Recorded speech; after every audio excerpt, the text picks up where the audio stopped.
click the right buttons on here, stuff might come up. YouTube is live. Twitch is live.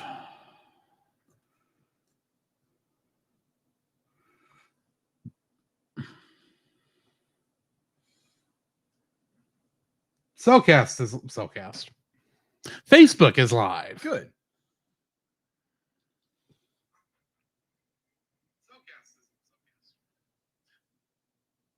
Weird.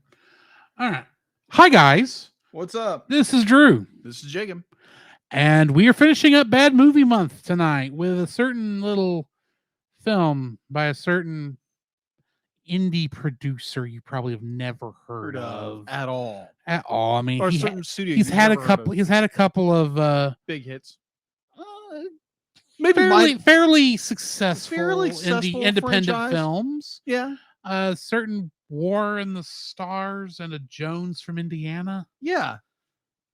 An archaeologist, some kind. Something like that. Just, a movie about Harrison Ford works with this guy a lot, but he's exactly. not in this one. No, he's not. Thankfully.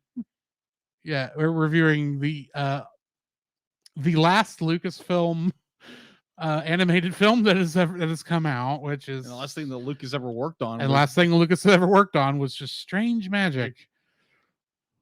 It's in Bad Movie Month for a reason. Yes, and we will going go to say that. Yeah, we'll definitely get into that in a couple of minutes.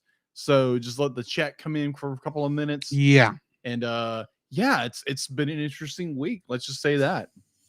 It's the very end of September, being the end of Bad Movie for us, which is very thankful. Because sometimes it's like, oh, that wasn't too bad. Then it was like, oh my gosh, I need bleach. But I think we both agree that we kind of have to do Bad Movie Month. Yes. Just to give us an idea of how bad it can be, so that when we are reviewing the good stuff, we can go, I appreciate this a lot better after I've seen A Rapping Dog. Oh my gosh. Yes. And a movie where I wish the rapping dog was in it. Agreed. The Mighty Morphin Ranger Ruse. Oh my gosh. It's a movie that was delayed 10 years because the footage was stolen, and it might have been a front for the mob. Who knows? What else? Leo. Yeah, we don't talk about Leo. We don't talk about Leo. Leo was bad. And of course, the stupid polar bear who shall remain nameless. Oh my gosh. When they call it Bad Movie Month, that's the reason. Because sometimes it'll be like you get a bad movie that everyone somehow despises, and it turns out it's not a bad movie at all. See, that's it's the thing. It's just like you'll get that diamond in the rough every once in a while. When we say Bad Movie Month, we're not saying it's not our cup of tea. Yeah. We're saying this is nobody's cup of tea. Right. I'm going to fix your camera because you are a little off center.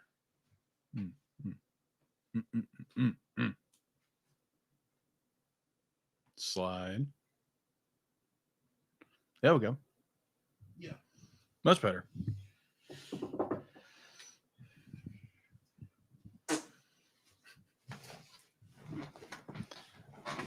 So, interesting story for work. I'm going to edit this down a little bit because I don't know, be like who will hop in the chat, whatever, or who might come back later and be like, I wonder what they were talking about.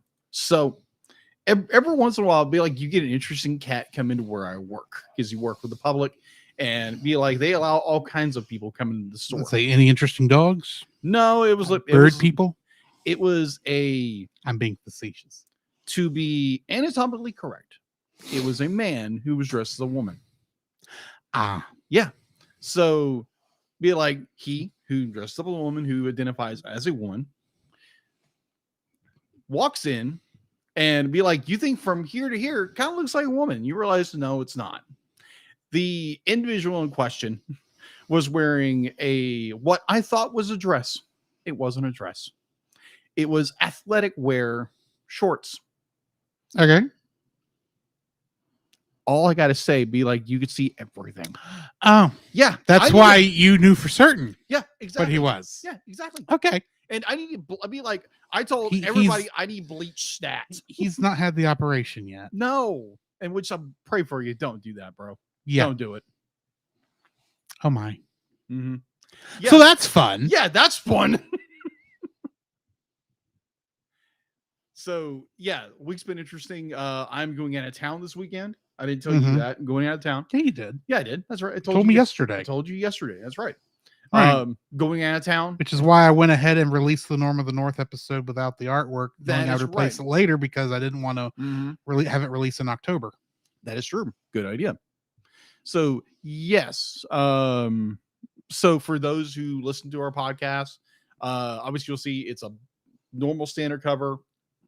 For now. It's the generic cover. Generic cover. I didn't even put it in Bad Movie Month colors. I just put up the normal one. Right. But eventually, once you get done with it, yes, I will then update it. Yes. So yeah, just look forward to that, people, and we'll get to it soon. For those of you listening to these uncut episodes late in the future, wondering what on earth we're talking about, sometimes we get behind on certain aspects of the show, but say la vie, we are both doing this as a hobby. Yes. This is not meant to be, 100% perfect. We do the best we can. Yeah. Time makes fools of us all. That is true. Now, if people want to, contribute to Patreon and buy merchandise and all that great stuff. Oh yeah. Yeah. Go buy that where we can, become, like at least one of us can become, one of us or both of us, whatever. At this point, I would just like for all the Patreons and stuff just to pay for all our bills for the podcast itself, because that'd be great. Because we are both fronting a little bit of money, to keep this up. And some of it's getting taken care of. Yeah, some of it.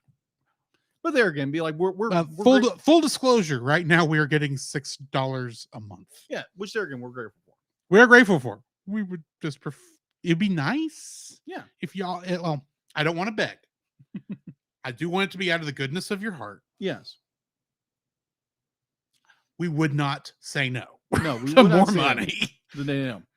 So if you, I will put it this way: there's only one person I have intentionally had to find a way to deselect their contributions, true. And that was a complicated issue. Once his situation gets sorted back to normal, and if we're still doing the podcast at that point, we'll accept them again. Yes. That's all I'm going to say. Yeah. There's no ill will. We actually stopped it for his benefit because he was not able to stop it himself. Yes. Either way. Yeah. So, so if our fellow patrons be like, if you would like us to do like other things or something like that, be like, please let us know in the because pretty much Patreon. Pretty much all we're doing right now is uncut episodes for the $5 and $10 tiers. The $1 tiers aren't even getting that, which is like 2/3. Right. It's only like one person is actually getting the uncut episodes, and I have no idea if they're downloading them, but they're there. Well, you're welcome. Yeah, you're welcome. But you do that, and then you give me artwork every once in a while to put up. Yeah, which I try to put out every month, but then you just get behind and like, oh, shiny thing. And I will go ahead and say that the uncut episodes I put out there are just the regular episodes. We do not release the uncuts of reactions or secondary TASs or any other shorts. Unless there's like a specific thing, like I think there was one of the. No, he did all the full editing before I got that, so never mind. I was thinking maybe Nathan gave us an uncut version of the audio for Skull Island, but he had that fully edited, so all I had to do was go in and put the music underneath it. Yeah. So anyway. Yeah. Yeah. So if our patrons or anybody who would like to join our patrons or buy merch, join the Cel Nation fully. Yeah, not just the Facebook group. Yeah, exactly. Come in, join the conversation. Let us know what you think. Give us definitely join the Facebook group because that's free. Yeah, that's free. Be like the thing you can do for us is like and share. Yes, like, comment, and share. And whenever you see this post, if you're watching right now, like it, comment on it, comment down below wherever you are, and share it with a friend. Yes. I know everyone and their dog asks you to do that on YouTube and Facebook and podcasts out the wazoo. Trust me, it is actually helpful. It does if when you post stuff, because it then will get suggested to more people. And even if you don't want to do that, hey, tell your friends. If you have anyone who thinks, oh, you like you like animated films, or you got kids that you want to know if these films are good for them, because we do talk about whether or not you can. This is a good film for the kids to watch. Send them our way. We will gladly welcome them in with open arms. Yeah, and plus, but like if you have, especially if they want to give us money. Yeah, exactly. And plus, if you have suggestions for our Patreon, oh yeah, if it'd be like there again, be like if we're getting people to come in and give us encouragement about that, it's great. There again, we are not trying to beg for money. Yeah, we just be like, hey, if you want to be part of our group, part of the Cel Nation, you can, and right now, no matter what level you subscribe to, you get shouted out at the intermission of the show. Exactly. So, yeah.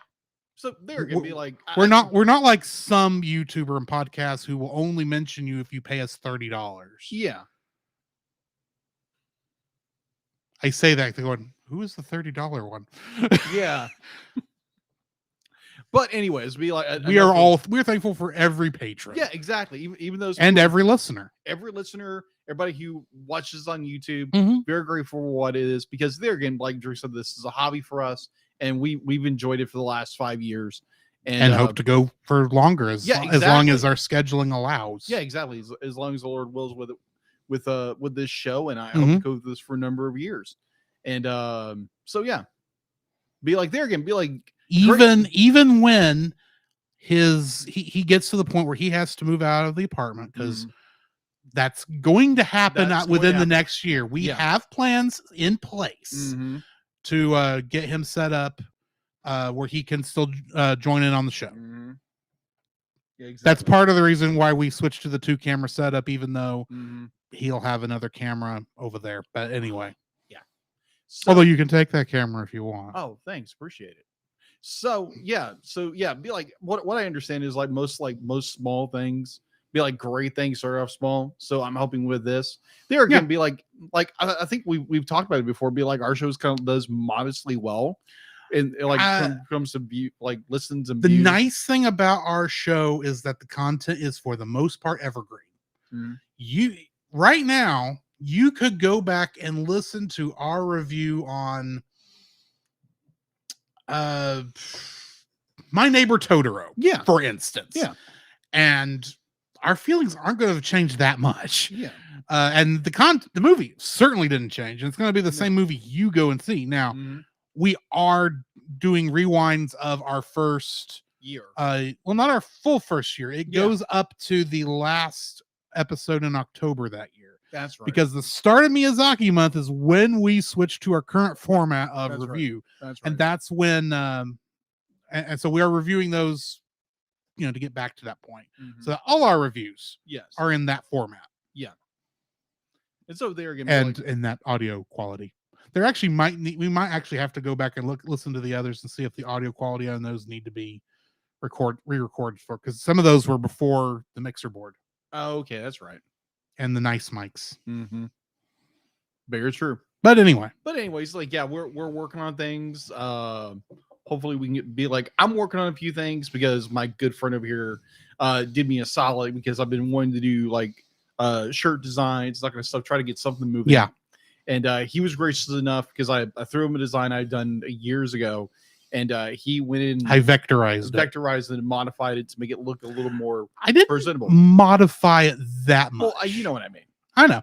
I'm just being honest. Yeah. All I did when I vectorized it was I did shear it so that it was more straight up and down, and I moved a couple of my dots around once to when I was doing the vector, so that it would look more like a logo. Yeah, exactly. Instead of just an illustration. So here's the funny thing. Like, obviously this is going out to our patrons. Yes.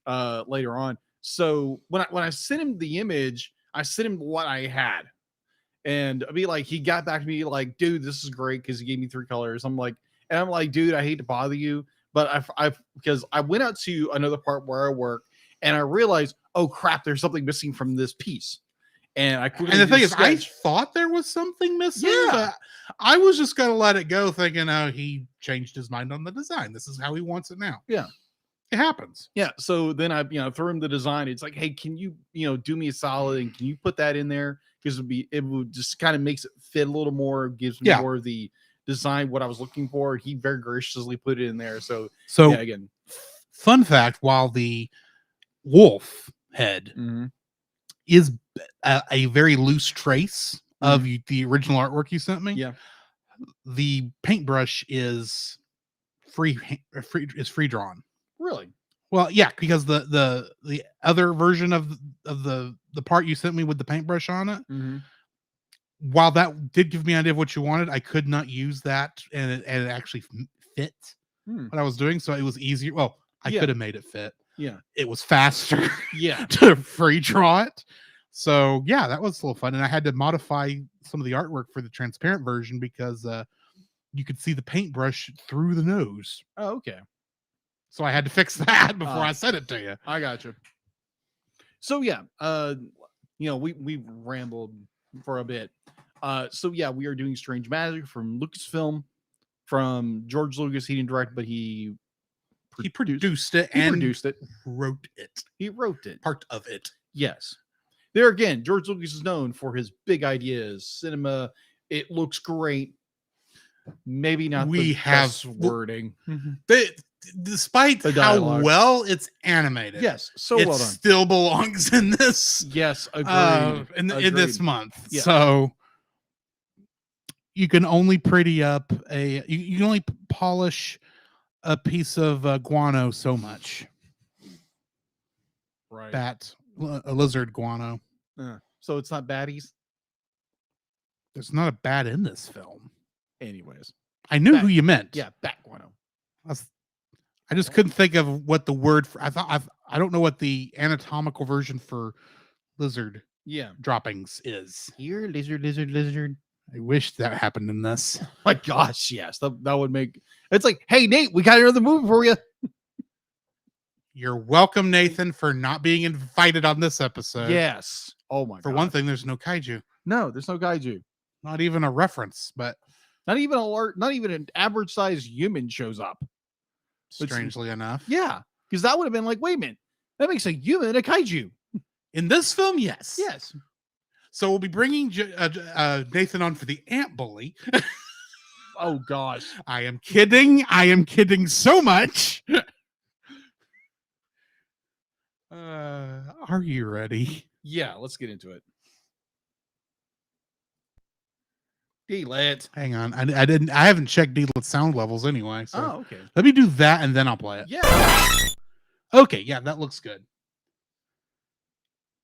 The Cel Cast is recorded in front of a live streaming audience. If it hadn't been for you, I would be now in someone else's digestion. You know, there's something you should know, so I'm gonna tell you so. It's Bad Movie Month on the Cel Cast. Don't sweat it, forget it, enjoy the show. Working all day, now it's time to unwind. Kick back, relax, take a load off your mind. I'll be busting the moves and I'll be busting the rhymes. We'll be busting up laughing cause it's party time.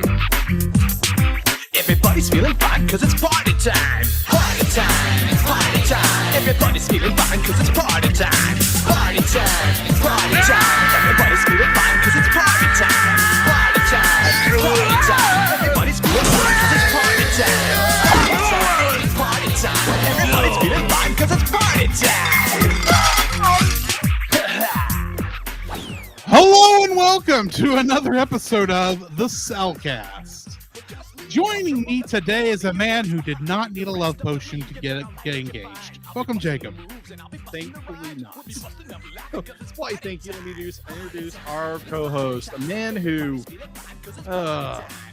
if he has to go pick another flower and start another war, we might have a problem here. Welcome through. This is why you don't pick flowers. You go to the florist. They're cleaner there. They've gotten all the primroses out, so all the love potions aren't going to have to be made. That is true.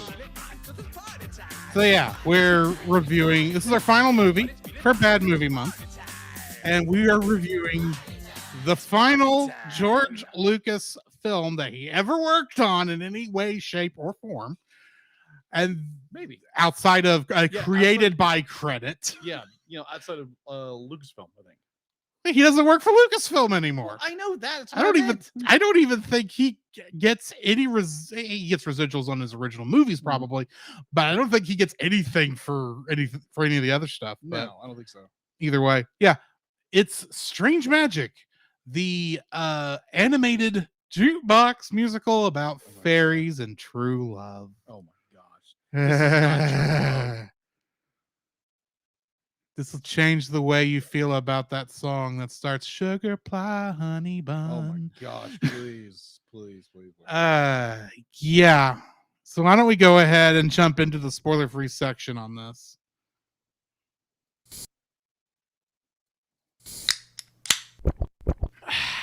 Certified fresh and spoiler-free. This is my second viewing of this film. That's right. You did say me like you've seen because I saw this in a theater. Here in Jacksonville. It was the first movie I saw in what's now the Apex. Wow. And I went to watch it solely because I wanted to see what a true George Lucas animated film was going to be like, especially since I knew that this film, special compensation was made for it, so it would still get released in the sale to Disney. Wow. Yeah, you're not kidding. And this is not one of my favorite films. I will say on the second viewing, for the first couple minutes of the film, I was debating if I was remembering correctly or not, because this is a very nice looking film. Agreed. And most of the earmarks of a bad film I was not seeing. So up until I guess the Bog King was introduced, I was thinking I'm going to have to apologize to Jacob for putting this on here, because this is obviously not a bad movie. Yeah. I chose wrong. We're going to have to cram something else out in a hurry. And I kept watching and go, no, this belongs here. Because this story.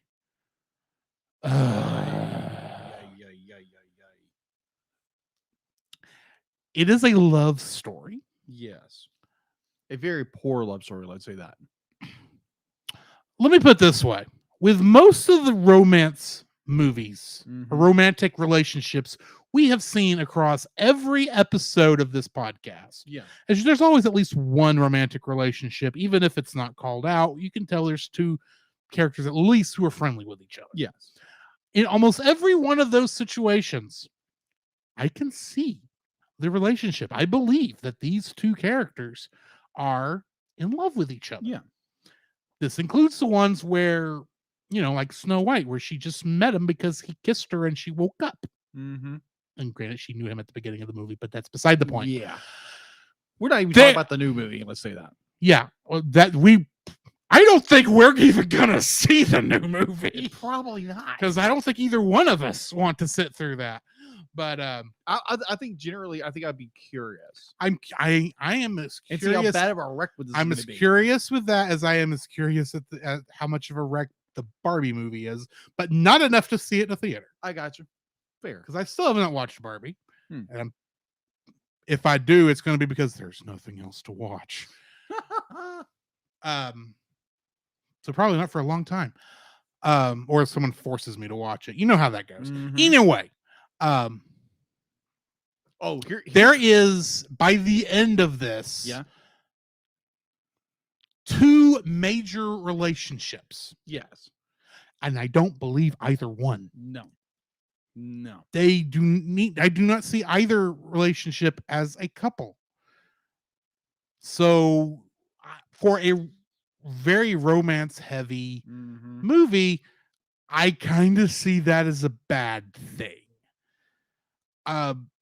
Granted, this is obviously not made for adults. And I even would hesitate to say, like most Disney films, that you can watch as an adult and still get something out of it. This is definitely meant to be a kids movie. Yes. And trying to explain all these things at a kid level. And even then, I don't think it works. No. So I'll get more into my issues with this, but yeah, this is not a horrible film. This is not like last week with Norm of the North, but this is definitely it needs a script doctor. A little bit. This movie could have made it out of bad movie month for me if it had had a script doctor and cleaned some of its issues, some of the story issues up. But yeah, what are your thoughts? Again, this is my first time viewing it. I heard about the trailer. I think I saw the trailer. It was like, not really, not my cup of tea. And then now, who put this on the list? Did I or you did? I did. Okay, because that's the thing about the bad movie month this year. One got put on the list because Nathan was coming on, and we kind of joked, "Oh, well, if you want to put me on the show for bad movie month, there is one we could do that has a giant octopus kaiju." That is true. So that didn't count against either one of us. True. And then Warriors of Virtue was done because we were having the Rushmore guys on for that one. So technically, the only movies we picked for bad movie month was Norm of the North, which was your pick, and I put on there Strange Magic. And Strange Magic had been on the list, I think, since I scheduled out this far. Yeah.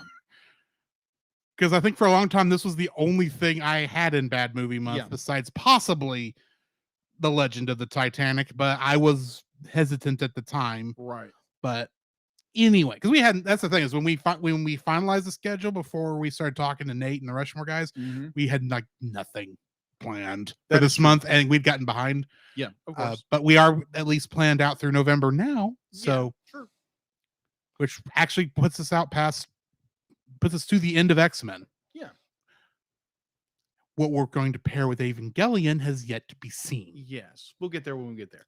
But, we got some time. Yeah, but like Drew said, be like, you first watch this film, I'm like, oh my gosh, this is a beautiful film. This is like cinematic, well animated, great, oh my gosh, great cinematic scenes. Like I said, under normal circumstances, this would not have made it in there. Yeah, exactly. And then you see characters, and then you hear them talk, and then you hear them sing. Character designs are not even that bad. No, they're not what I prefer. No, but they're not that bad. No, what I'm referring to is be like, it's like some of these characters a little bit be like they're drawn very well, they're animated very well. It's just like a little bit of uncanny valley in some capacities. But yeah, overall, be like, this was a interesting film. I didn't necessarily like the film per se. I enjoyed the visual aesthetic of what I saw. Would I recommend this film? That's a tough one. Would I recommend Strange Magic from Lucasfilm? Would I recommend that? I actively can't, but I would say be like, if you want to see something that is done executed wise, animation wise, cinema wise, done very well, and you're just looking for visual candy to look at, it's like this movie is there. Oh, yeah. But if you're looking for something that's got like a good story, characters, the whole enchilada, this is not the movie for you. So yeah. All right then. You ready to jump into the full review of this then? Yes. Alrighty. The following is a spoiler-filled review for the film Strange Magic. Listener discretion is advised. Strange Magic was written and directed by Gary Rydstrom, who directed the Pixar short Lifted. That's the alien abduction one that was released with Ratatouille originally. Oh, okay. I had to look it up because it's like I recognized the name, but I didn't know where I recognized it from. It was also written by David Gerenbaum, Irene Mecci, and George Lucas. Yes. Cast, we've got Evan Rachel Wood as Marianne. And recently in Weird, the Al Yankovic story, she played Madonna. Oh, okay. I still need to watch this film because I don't have Roku channel. Yeah. So, and how big of a Weird Al fan you are, considering I know most of his songs by heart. Exactly. Go on a road trip with this guy. Most of the time, that's what you'll hear. or go somewhere. He with is them. the only artist that I actively follow and will get all the albums, songs unheard. Sometimes that's good, sometimes it's not. But anyway, agreed. Alan Cumming played the Bog King, and he played Kurt Wagner in X2. He did, aka Nightcrawler. That's where I primarily know him from. That's the only thing I recognize that he did. Because I saw Alan Cumming, and I was actually thinking of Jim Cummings. That's what I kept thinking. I was like, wait, Pooh Bear did this? No, that's not Pooh Bear. That's not Darkwing Duck. Exactly. Elijah Kelly was the voice of Sonny. Oh, Sonny. The elf. Yeah. Oh my gosh, Sonny. And in the movie Red Tails, he played Samuel Joker George. Really? It was the only thing I saw that really had any impact. I gotcha. Meredith Ann Bull was the voice of Dawn. And in an episode of Star Wars Rebels, she played a character named Goody Therese. And before you ask who that is, I don't know. Okay. It's one episode, and that was like the only thing on her entire thing besides Strange Magic that I recognized. She did not have much to pick from. This was pretty much going to be her breakout role. And apparently only role. And, well, not only. She had other things. Oh, okay. But none of them were like the thing. This was the highest thing. Oh, okay. Like this should have been had this movie succeeded, this would have been her breakout role. Yeah. The one that she'd be initially remembered for and then got hired on elsewhere. Right. Like like Star Wars was for both Keira Knightley and Kira. Oh yeah. I still want to say Padme Amidala. That's not the actress's name. Natalie Portman. Natalie Portman. In my defense, I had already said Keira Knightley, so I went to Padme because I get these two ladies confused because of Phantom Menace. Yeah. Sam Palladio was the voice of Roland.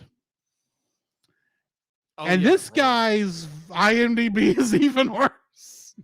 All I found was Gunnar Scott in the television show Nashville. And this was the thing that was the most, like he had over 200 appearances, over 100 appearances. I don't remember how much it was.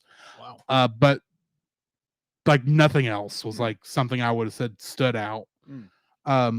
Kristen Chenoweth was the voice of the Sugar Plum Fairy. Yes. And I was a little confused on this because I knew the name Kristen Chenoweth from from a lot of things. Yeah. But there was, when I was going through her stuff, the only thing I recognized was Wicked from 2004. Yeah. Where she played Glinda. Galinda. Glinda is how it's written. Yes. But it said Galinda. Either way. Yeah. Well, the character, I'm assuming that changes her name in the middle of the play from Galinda to Glinda. I'm still guessing that this is the straight to DVD version of that recording of the play. No. That she was the first Glinda. No. Yes. No, how it's credited in here. Oh, okay. I'm assuming she played the character in the Broadway version of the play. Yes. And that's the version that was recorded for the straight to DVD video.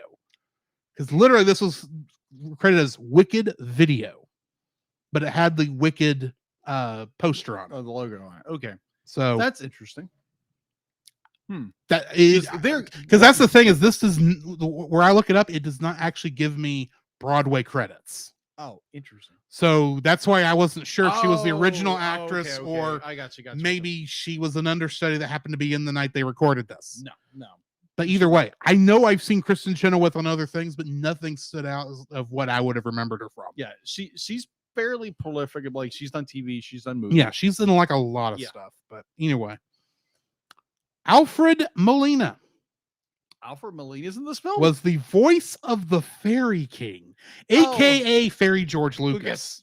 Oh, okay, that makes sense. Because he definitely looks like George Lucas. And he played Dr. Otto Octavius in Spider-Man. Yes. Maya Rudolph was the voice of Griselda, Bog King's mother. And she was Aunt Cass in Big Hero 6. And Brenda Chapman played the imp. Oh, Brenda Chapman did? Yes. Oh. She is the uncredited singing voice of Miriam in The Prince of Egypt. Oh, okay. Interesting. Yes. How many Kingdom Hearts connections I have? Oh my. Okay. I'm gonna go with maybe 5, Lower. 3, Lower. 2, It's 1. 1. Now, I will admit, I probably could have pulled more because there was some music ones, but I tend to only pull music ones if I have them and I have no actors. Got it. Or if there's not an interesting one in there. But Kevin Michael Richardson Really? was the voice of Brutus in this. Oh, okay. That was the big tank guy. The big tank guy. Yeah. Hanging around with what was apparently a girl fairy. Yeah.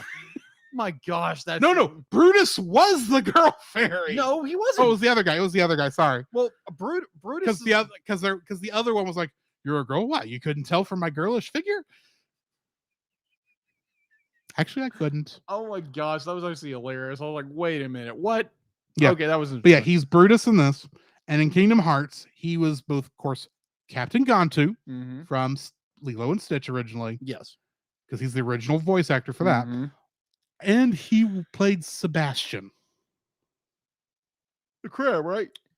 Lobster, but yeah. Well, no, he is a crab. Yeah, he's a crab. In my mind, he's a lobster, but he's a crab. Gotcha.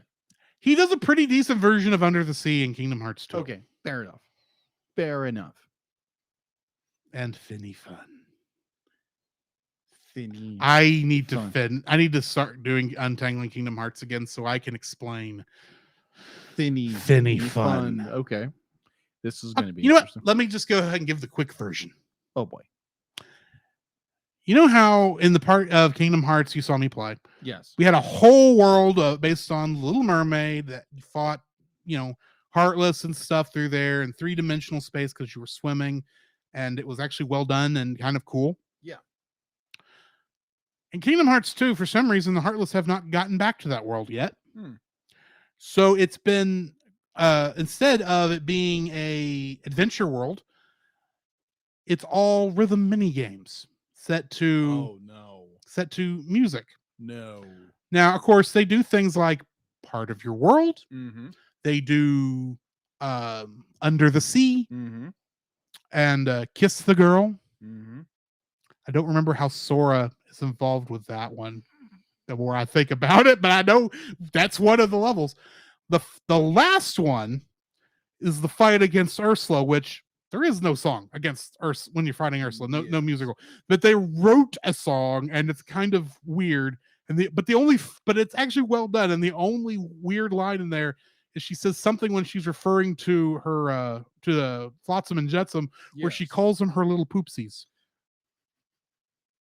Yes. But because this was a minigame and they had to introduce you to the mechanics of this, they wrote a song called, I don't remember the name of it, but it's bad. And I always call it Finny Fun because that's one of the lines in the song. It's like, I gotcha. It's like, I hate the song. It's so stupid. It's so dumb. And what's confusing is that after you beat all 5 of those levels, you do get a short interlude with Sora, Donald, and Goofy singing about how they're leaving. And apparently, Haley Joel Osment is not a singer, which is hilarious considering Roxas is in this game, who is a Sora. Spoiler alert. And he's played by a singer whose name has just completely left my mind. I'm going to have to look it up now. This won't take me long. Roxas VA. Roxanne. Jesse McCartney. McCartney? Jesse McCartney. Okay. Interesting. He can sing. Yes, he can. But he's not the one who gets to sing in this part. Wow.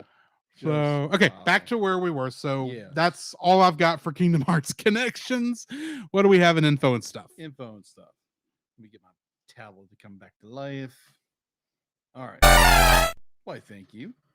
All right. So, info and stuff. It has an IMDb score of 7.5.7 out of 10. You can watch it on Disney Plus because it came in with the Lucas bundle when Lucasfilm was bought by Disney. Production. This film was on a part of Disney Plus when Disney Plus launched. Yeah. So this is a part of the initial batch. Yeah, exactly. It's been on the film. Yeah, this lovely film. Either or. Production: Lucasfilm Animation, which no longer exists, sadly. ILM, or also known as Industrial Light and Magic, who were the ones doing who made the tools for Lucasfilm Animation. Yeah. Oh no, I'm sorry. They're the ones who actually did the animation. Yes. Because Lucasfilm Animation was just a management company for Lucasfilm. Didn't know that. Distributed by Walt Disney Studios Motion Pictures. Release date, and you know what? I forgot to put the release date on there. It was at least in 2015. Yes. Yes, agreed. Because it was after I moved here. But yeah, yes. Let me look at that date real fast. That is embarrassing beyond belief. I had these. It happens. I know. It's just.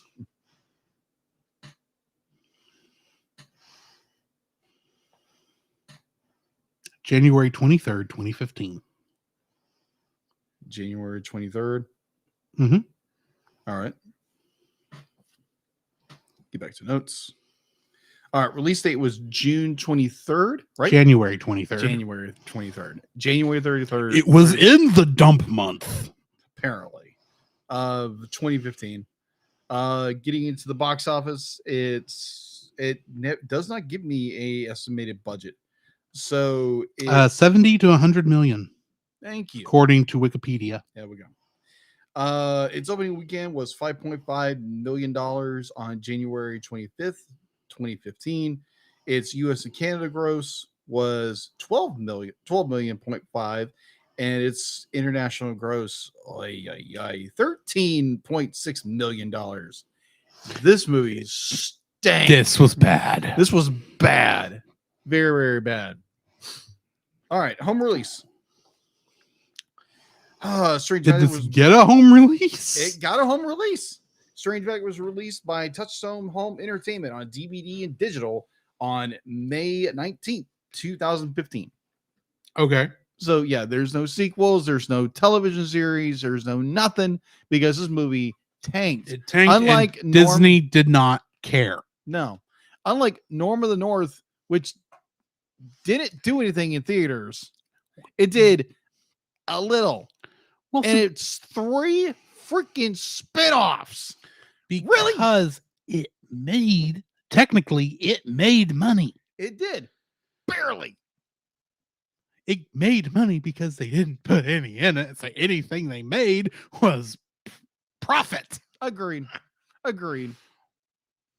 But anyway, so that's all I have for an info and stuff. Getting into the summary. A magical realm is divided between the fairy kingdom and the dark forest. When fairy princess Marianne sees her fiancé Roland kissing another fairy on their wedding day, she vows never to fall in love again. In the dark forest, the Bog King has the same view on love despite his caring mother Griselda's protests. Marianne's sister Dawn and her elf friend Sunny are nearly devoured by a giant lizard before Marianne rescues them. After falling through the border and into the dark forest, Sunny finds a primrose petal and hides it. At the spring ball, Roland tries to win back Marianne, who arguably angrily drives him away. Roland consults his warriors, who jokingly tell him to procure the love potion to woo Marianne. Roland then encounters Sunny, who has an unrequited love for Dawn. He convinces Sunny to venture into the dark forest to get the love potion. which they would both use on their respective ferries. Sunny goes back and finds the hidden primrose petal, and with the guidance of an imp, travels to the Bog King's lair where the Sugar Plum Fairy has been held prisoner by the Bog King. Sunny finds the Sugar Plum Fairy, who agrees to make the love potion if Sunny promises to set her free. Plum's escape rouses Bog King, who recaptures her while Sunny and the imp escape. Sunny returns to the ball and tries to hit Dawn with the love potion. Bog interrupts the celebrations and captures Dawn just as she is sprayed by the love potion, and the imp steals it in order to spread it throughout the forest. Bog orders them to deliver the potion to him by moondown, or he will harm Dawn. Defying her father's orders, Marianne flies off after her sister while he grants Roland a small army to head off on foot to Bog's castle. No, Marianne doesn't defy his order. Say it's not so. Dawn falls in love with Bog due to the potion, and Bog has her imprisoned for his own sanity. Marianne arrives and fights with Bog to return her sister. When she realizes the severity of the situation, the two of them begin to find common interests. When they consult Sugar Plum for an antidote, she explains that true love will negate the effects of the potion. A mutual attraction begins to develop between Marianne and Bog, but only Griselda sees it. Sunny recovers the potion from the imp and gives it to Roland as they march on to the castle. Bog sees this and suspects that Marianne has set him up, breaking his heart again as he leaves her stranded in a spider web. She escapes and joins in the battle taking place at the castle. Sunny frees Sugar Plum, Dawn, and the love-stricken forest creatures that the imp had hit with the love potion. In the escape, Bog holds the mouth of his den open long enough for everyone to escape. He survives to Marianne's relief, and Sunny reveals his true feelings to Dawn, and they kiss. Bog and Marianne finally admit their feelings for each other and kiss. I note that this summary leaves out the final fate of Roland. Yes. Because Roland hits Marianne with the love potion. She tricks him into thinking she's magically fallen in love with him, just to punch him so hard he falls off into a hole, and then the love potion goes out after him, obviously catching him in the face.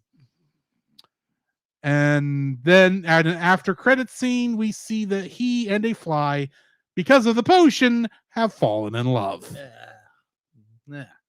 Getting into the trivia for this. As stated earlier, the Fairy King is modeled after George Lucas. Yes. Gut and all. Poor George. It's the only guy who's fat in this entire film. That is true. And it's not just a playful pudginess. No, he's it a is big bowling guy. ball. He's a huge guy. And on a ferry, that's not nice. The Bog King's design was based on a praying mantis and a cockroach. The sisters Marianne and Dawn were to have long brown hair, but to save on animation costs, it was changed to Marianne having short hair and Dawn having blonde. Interesting. George Lucas wrote this film because he wanted to make a fun movie and a musical. He could have picked better music. George, speaking of which, that's not for a little bit. Sorry, hang on. Yeah, George Lucas describes the story's main theme as the difference between infatuation and true love. Love is on the inside. This is a quote from him. Love is on the inside. It's somebody you have common ground with. It's someone you share the same values with, common interests. You share the things that will last you the rest of your lives, and what the person looks like will not. The sisters Marianne and Dawn were named after the two Four Seasons songs of the same title, one of which, Come On Marianne, was actually sung in the film. Oh, okay. That's right. According to director Gary Rydstrom, the film is inspired by William Shakespeare's A Midsummer Night's Dream. Fair. True. Inspired, yes. Yeah. A romantic comedy involving misunderstandings and cross purposes between different races. The fairy tales The Ugly Duckling and Beauty and the Beast, and the films American Graffiti, anthology of stories, and Labyrinth, a quest undertaken by a female protagonist to save a sibling. I think he was just throwing names of movies at the door at that point. I think so. This is the third animated film produced by Lucasfilm after Twice Upon a Time in 1983 and Star Wars The Clone Wars in 2008, and it was the first distributed by Walt Disney Studios Motion Pictures. George Lucas, to get back to your earlier point, is a big fan of music and spent 5 years with music supervisor Steven Kaczynski. Whatever. Not Kaczynski, that's the bomber. Gizicki, Gizicki. choosing the right songs for this film. He chose poorly. He described it as an arduous task. It was like a Rubik's Cube, he says. When I went through it, I had a million songs and had to narrow it down. Then as the years went on, we kept narrowing it down. In other words, you really didn't know what you wanted. Yeah, exactly. You could have narrowed a little bit further, probably got a little committee and got together and be like, hey, or let's put this in here's a wild idea. Pick your songs and write the story around them. Yeah, exactly. And get people who can sing. Some of them can sing. Some of them can't. Keyword. Yeah, can. According to Meredith Ann Bull, who saw Peter Stormare, who plays Thang, that is the female one. Oh, that is Fang? That's Thang. Fang. Peter Stormare chewed an entire pack of gum when he went to record the voice for Thang. Really? Yeah. When you see the toadstools whispering, this is actually accurate. Fungi share an underground communication network. Fun. At one point, Marianne is practicing using a sword to block incoming fairies while blindfolded, mirroring Luke Skywalker doing the same thing with the training remote in Star Wars A New Hope. Yes. From the main voice cast, 2 actors had previously worked on Lucasfilm Productions. Elijah Kelly was in Red Tails, and Alfred Molina made his film debut in Raiders of the Lost Ark. Yes. While the film is mainly influenced by William Shakespeare's A Midsummer Night's Dream, it contains homages to other Shakespearean works, Much Ado About Nothing, Two Love-Haters Fall in Love Themselves, The Taming of the Shrew, Two Sisters, One Nice and the Other Abrasive are the principal female characters, and All's Well That Ends Well, a philandering suitor is the main antagonist. And that's all I've got for trivia. Got it. So, Jacob, what is your first like for this film? My first like would actually be the animation in this film, because the animation by itself is gorgeous. Now for me, if we took the like I thought earlier this week, be like if I was to recommend this movie to most people, it would be. Sorry. Thank you. I'm fixing something. Okay. But my recommendation would be before we get to that, what I was fixing, I noted because of a comment Kirk said here. Okay. He says, "You're both." I like how you're both Drew from the Cel Cast. Yeah, because what I'd written up there for the Culture Box conversation we did Tuesday was still there, and I forgot to turn the names off. I gotcha. But jokingly would say, oh, hang on. I'm sorry. I know I keep interrupting you to do that. But so anyway, what I would recommend for most people, now granted, I'm halfway joking with this, is put the captions on and just hit mute. And just watch it for the visual storytelling, because there again, that's what George Lucas is known for. And just the creativity of what puts into the world and the whole bit, just the visual storytelling, the visual world building, and all that great stuff is done very, very, very, very well. And I applaud this movie for what ILM did with this, and it is just spectacular animation. And I wish the story would have been a whole lot better, and it would have been a little more fleshed out, and certain magical systems would have made more sense. But other than that, be like the animation is just gorgeous. Oh my gosh. So yeah, animation. That's my first like. I'm gonna have to go with you on that too, because the animation on this is beautiful. I have some issues with textures in some cases. Yeah, agree. But I mean, for the most part, if this was if the certain other aspects of this film were better than they actually are, yes, that I would kind of forgive. But the animation as a whole, I thought was beautifully well done. The character models look like they're absolutely gorgeous. The transparency on Bog King's wings, since they are more mosquito-like wings, I thought was done very well. And all the characters, even the quote-unquote ugly characters in the Dark Forest, their designs were not especially disgusting, if that makes sense. They weren't pretty like the fairies were, of course, because there is supposed to be a difference, but it really made it a lot easier to swallow how there's not really that neither side is the villain here. That there's not a good side and an evil side. So, I mean, so the character designs and the animation in this, I think, worked brilliantly. Yes. What's your second like? My second like would be one character, the Imp.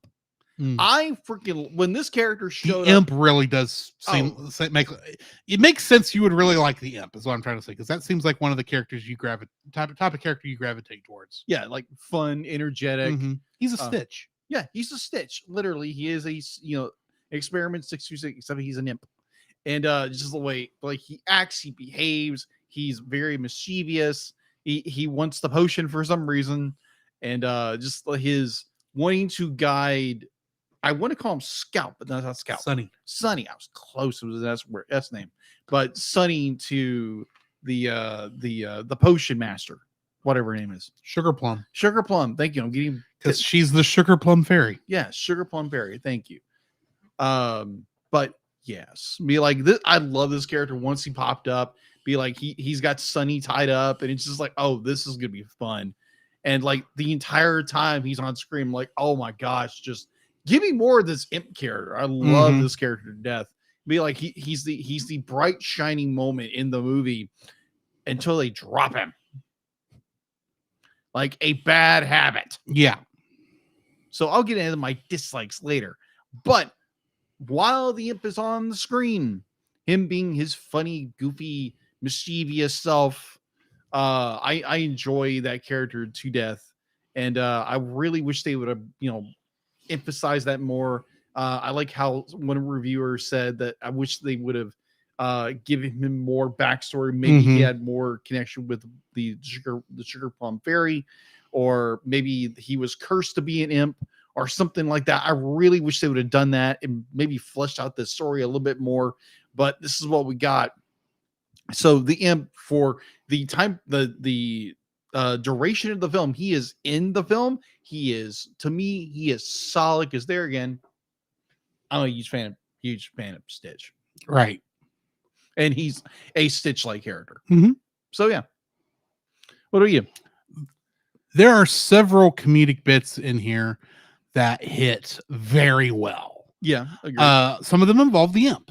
Yeah. A lot of them actually involve the Imp. Exactly. But to talk about one that does not involve the Imp, when Dawn gets hit by the love potion and sees the Bog King and falls in love with him because of the magic, every time she sees him, she sings Sugar Pie Honey Bun. Now,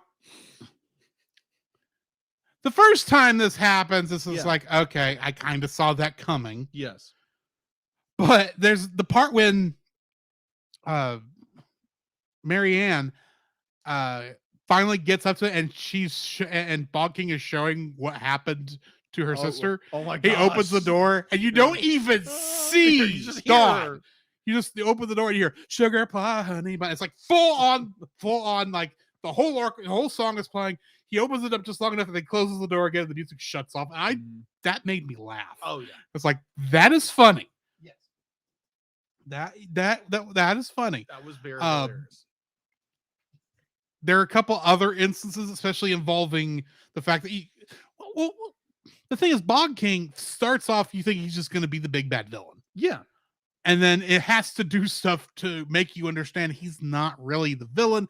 He's just depressed. Yeah. When you get right down to, so how done he is with every single person in his kingdom is just kind of funny. The Alan Cumming, who did this voice, does such a good job vocally. Oh my gosh, showing I am just so tired of love potions and love in general and all the idiots that I'm stuck working with because somehow I am their king.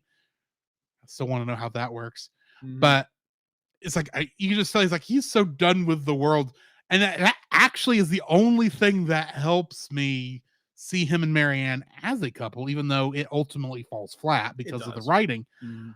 Because at least for a short minute before he sees Sunny on the lizard, I was starting to see the relationship. Yeah, it goes away because Bog King shifts gears way too fast. He does. And there's a lot of too quick forgiveness that goes on in this. So I enjoyed those bits of the humor in this. What's your third like? So speaking of the Bog King and Marianne, ow! Okay, that's not going to stay there. Get that thing, you! Ow!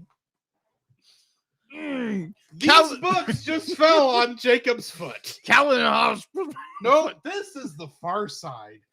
Ow! Ow! That hurts. My apologies. Ow! Keep that in. Ow! Give me a minute. Ow! My toe. My small toe just got crushed. Deela is laughing her butt off. Oh, I can imagine. Ha ha ha, Deela. Oh my word, that hurt. So yeah. Ow. Thanks, Kirk. Oh my gosh. So speaking of the Bog King and Marianne, be like not Marianne. Dawn? No. Bog King and what's the thing chicks do character's name? Marianne. Yeah, Marianne. The one that was in love was going to have the wedding at the beginning, and then thank you. Goes evil, not evil, but no, goes. I hate love. Yeah, exactly. Yeah, that's exactly. Marianne. So Marianne, be like Marianne, the Bog King, be like that love dynamic of who they are, because you have this quote unquote the bad guy and the main heroine of the story, falling in love with each other. You don't see that a whole lot. Be like, you see very rarely, because most writers are not willing to, put that in their story. Sometimes they do. You see it a lot more in anime than you see in Western films. But yeah, someone please clip that. That was hilarious. But I love they kind of break the, as I call it in my notes, the status quo, like who you're supposed to fall in love with. So this is a very interesting dynamic. I don't agree that it works. I don't think it would work. Definitely from a like a romantic or personality wise, they're too close to being the same character. But I'll get that to in a few minutes, my dislikes. But I love the shift in dynamic of the main heroine and the main villain falling in love with each other. I was like, okay, bravo, that's a good idea. That was a very good idea. I thought it was very well done in some capacity, but I think it falls short, like Drew said earlier, because of the writing and how they write both of these characters. They're way too they're too cross-pollinating way too much to actually, because there again, me and my now fiance be like, yes, we have certain things that we like. We be like our faith and other things like that kind of connect there. But it's way too there's way too much of this going on when we're coming to a relationship. There has to be different things you like. Yeah. And you're willing to do things. And it's just like they're way too much alike. But I'll get into my dislikes later. But I like that they break the status quo, like I said before, and put the villain and the main and protagonist together as a couple. I thought it was very bold writing in some capacities. So yeah, that's my third like. My third like for this was what I like to call the music video moments of the film. Yeah. There's two big ones. Yeah. Near the beginning when she's still getting married to Roland, and they do that.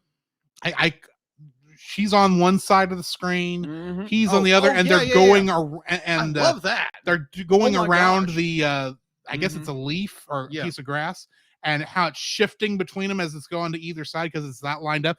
It took me I actually had to rewind part of that to see because I had a hard time actually seeing the transition between her and him when they're crossing in front. Yes. Because it's like, I know there has to be. I don't know if it's a straight line or if there's like a quick morph or something.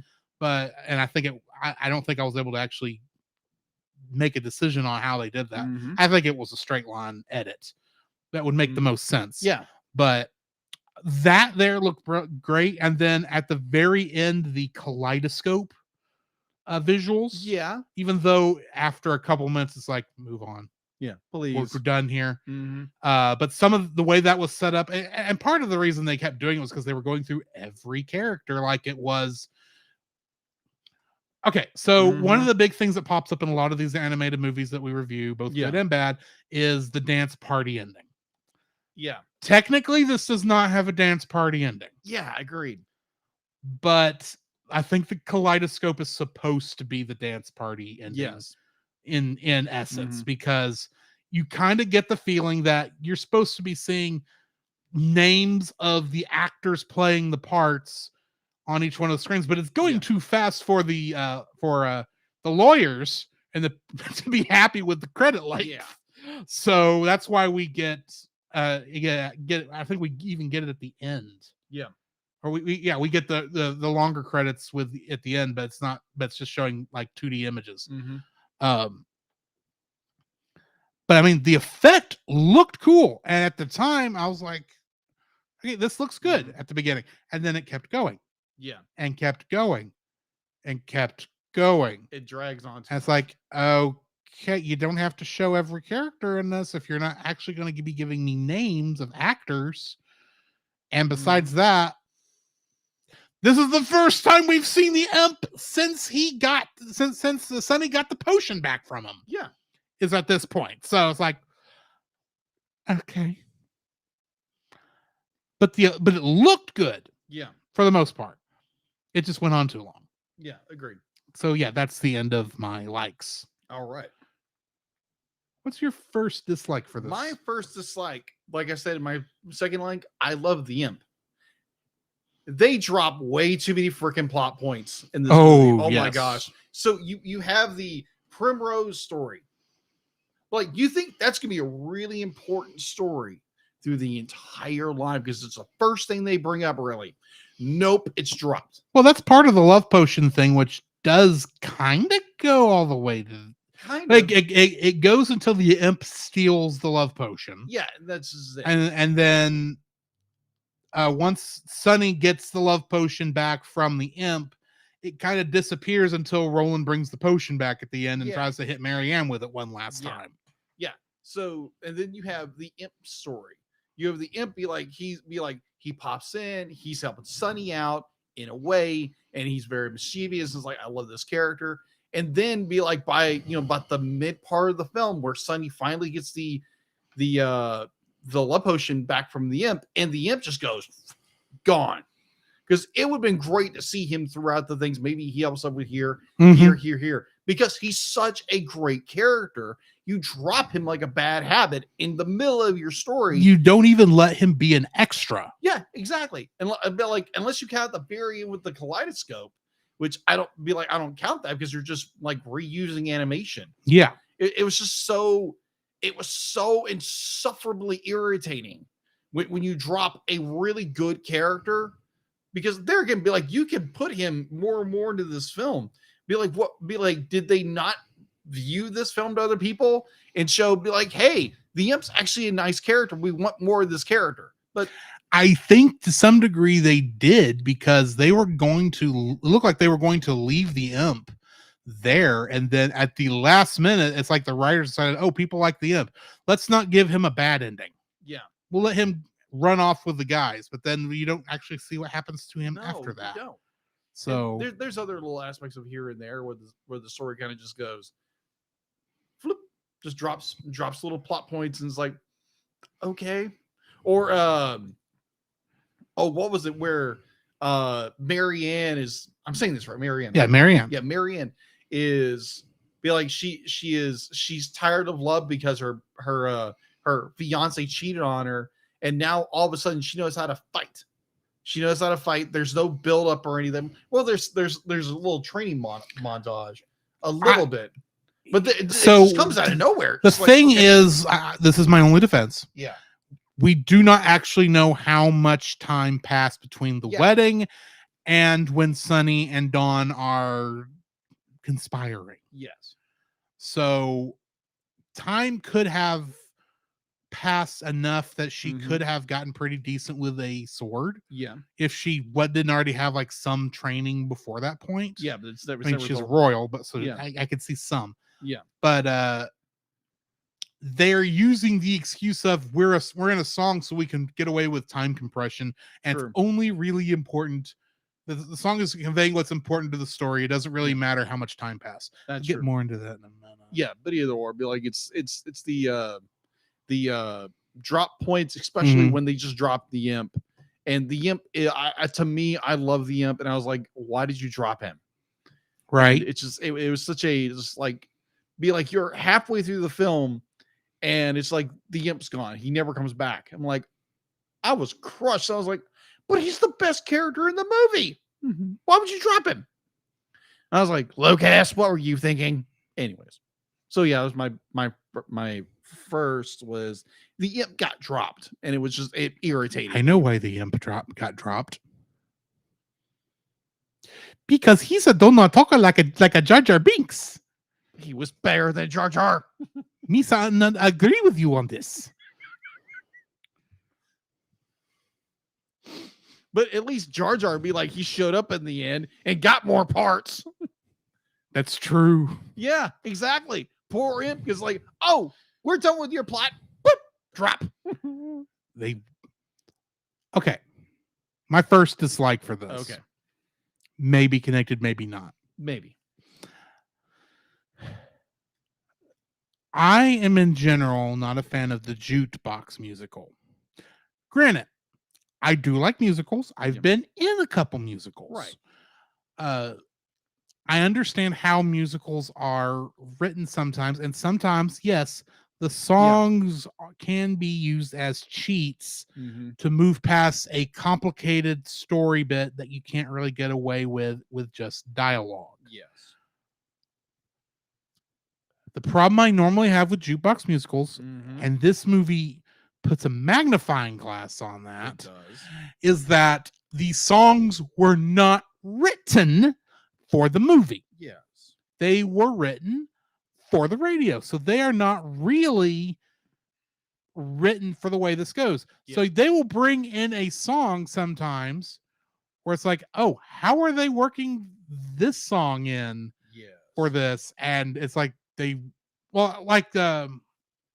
Roland starts, Roland starts singing Hey Marianne. Granted, I don't know the original song because that's before my time. Yeah. But it's literally there just so he can say Hey Marianne. Yeah. To try and convince her. And then she's singing, I don't remember what song she was singing because it was kind of a back and forth thing. But yeah, Come On Marianne. Come On Marianne. It kind of worked. And then she was singing I remember she was singing a Kelly Clarkson song. What makes you what doesn't kill you makes you stronger. That's like, okay, George Lucas, this was not in your original list. I know it wasn't because the song didn't exist in your original list. I know it wasn't written for this movie because it came out just a couple years before this movie came out. Enough that I know it wasn't written for you. Yeah. And obviously, and it doesn't fit with that is actually the biggest problem here with this jukebox musical. The songs are not written for it. No. And part of the way you can tell is that all the songs in this are different genres. Yes, they are.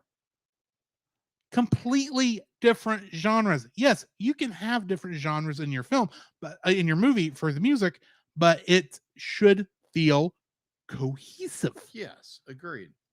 I do not need an army of fairies marching to ba ba ba ba ba ba ba ba ba ba, and you're going, Bad romance. that's Bad Romance. Yeah. What the heck?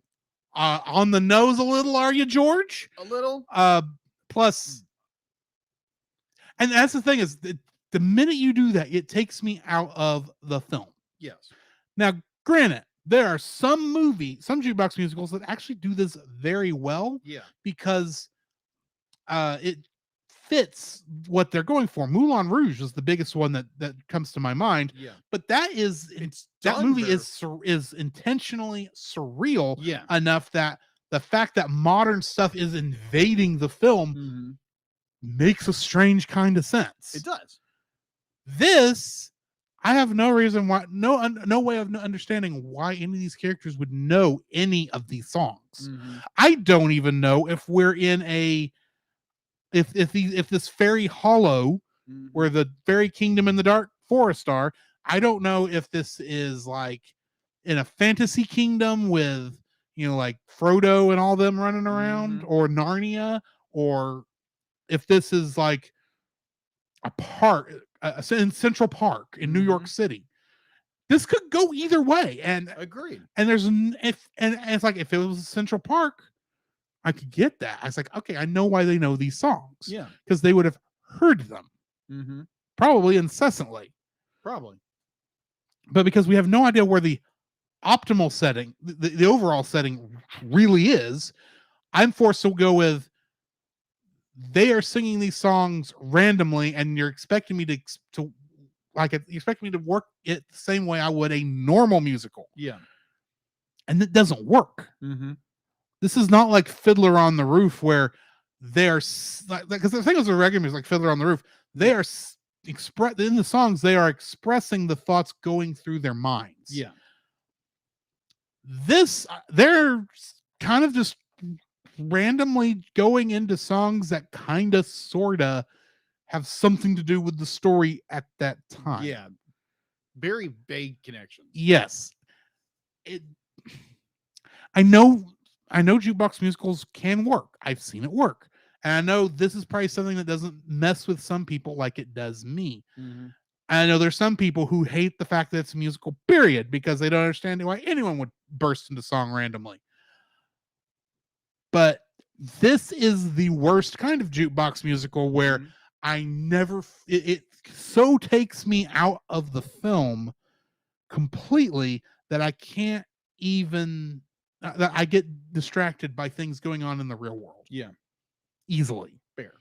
There were plenty of times I was looking at my phone during this movie, and it was the songs that was taking me out of it. Yeah, agreed. Because in most cases, they're not even doing the job that the songs and musicals are supposed to do. But that anyway. What's your second dislike? Mine is the exact same thing. The choice in music, because they're gonna be like, you have some really, really good music in this movie.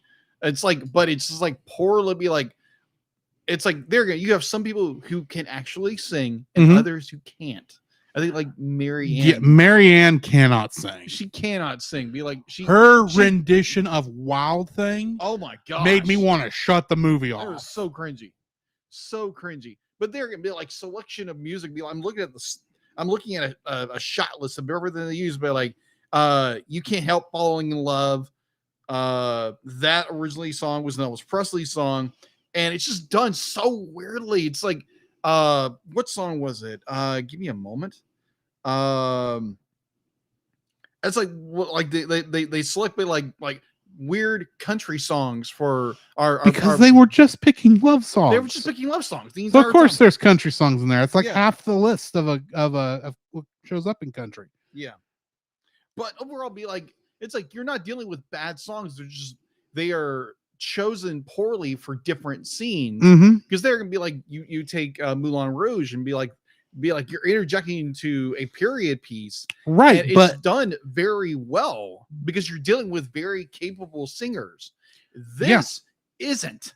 And it's just the way maybe they arranged it, maybe the way it was performed. Most of the times, the way it's performed, it just like takes you out of the movie and gives you just kind of this whiplash. Like, what in the world are they playing this song for? And it was headache inducing in some cases. It was like you get the Bog King and he gets give me a second. I think he's got our Misery, he's got Trouble, he's got Mistreated, which are all like, classic rock songs. And I'm like, I'd be like, it's cool. He comes up, be like, every song he does, like it's a rock song from like, the like the 50s, 60s, 70s. Be like, those are great songs, but not for the Bog King. He's like, it's more telling, be like, oh, how miserable I am, be like how troubled I am. And it's, I get that, but same time, be like, hire people to write music for your movie. And be like, maybe reference these songs in some capacity in your songs or something like that. But write original stuff. This just drives me nuts. Like, I have to say, I do not blame the music supervisor for this. Yeah. What was his name? I want to say Steve Gazitsky. Gazitsky. However you say your name. Yeah. Sir. I'm sorry, sir. Yeah. I do not blame you for the musical choices in this. I blame George. Because the music in this seems like a George Lucas decision. Yeah. That kind of got bulldozed into the film. It's like it's like Jar Jar Binks. Yeah. Maybe a good character, maybe you could do something interesting, but it's kind of shoved in there and you kind of get the feeling nobody really wanted him. Or just different things that you always see in a Star Wars film that just seems that's an odd choice to put in these things. It feels like that. Yeah. Okay, it's like Star Wars: The Clone Wars being filmed out of order. Yeah. Or being released out of order, so that if you really want to understand what's going on, you have to look up on a list of the episodes in chronological order, so you can actually see the war from beginning to end. Yeah. Instead of just you see one episode where they're doing this thing, and then it takes 20 episodes to get to the continuation of that story. Yeah. Because they were trying to fill time. Yes. It feels like that, where he's just kind of bulldozing an idea and he likes it. Everyone just said, okay, yeah, you're George Lucas. We'll do that. Really does feel like that's how the music choices are in here were done. Now, granted, be like going through this, let's actually be like I can't almost up by the Four Tops and be like, now I got that song stuck in my head. The original song, not the song they were, intending to use with this film, because it's like ear piercing half the time. But yeah, the choice of music in this movie, they're again done by original amazing artists back in the day.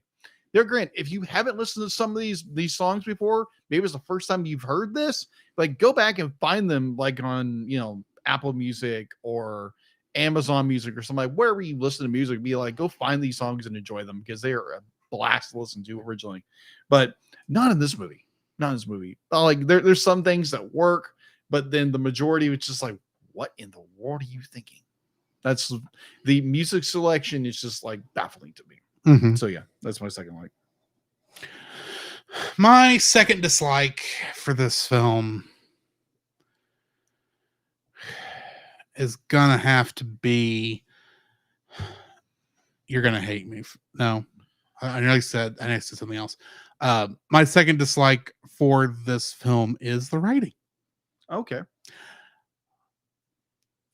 This thing goes from scene to scene to scene. It does.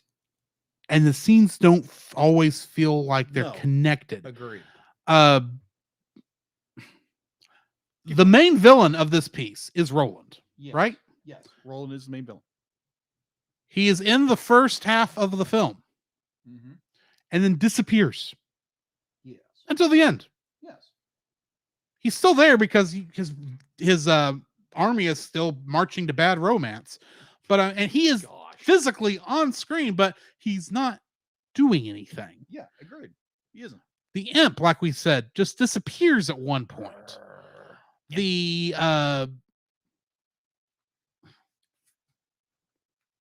Sugar Plum Fairy gets stuck in that prison cell far too much. Yeah, agreed. Because we see her there when Sunny's looking for it. He gets her out. She gets locked back in. You get another part where, oh yeah, I'll let you out, and then they don't. And it's not till the very end where they let her out. So it's like, I don't care about the Sugar Plum Fairy, to be honest. But if she's this powerful, there shouldn't be anything the Bog King can do to keep her locked up in there. I'm sorry. There really shouldn't be. So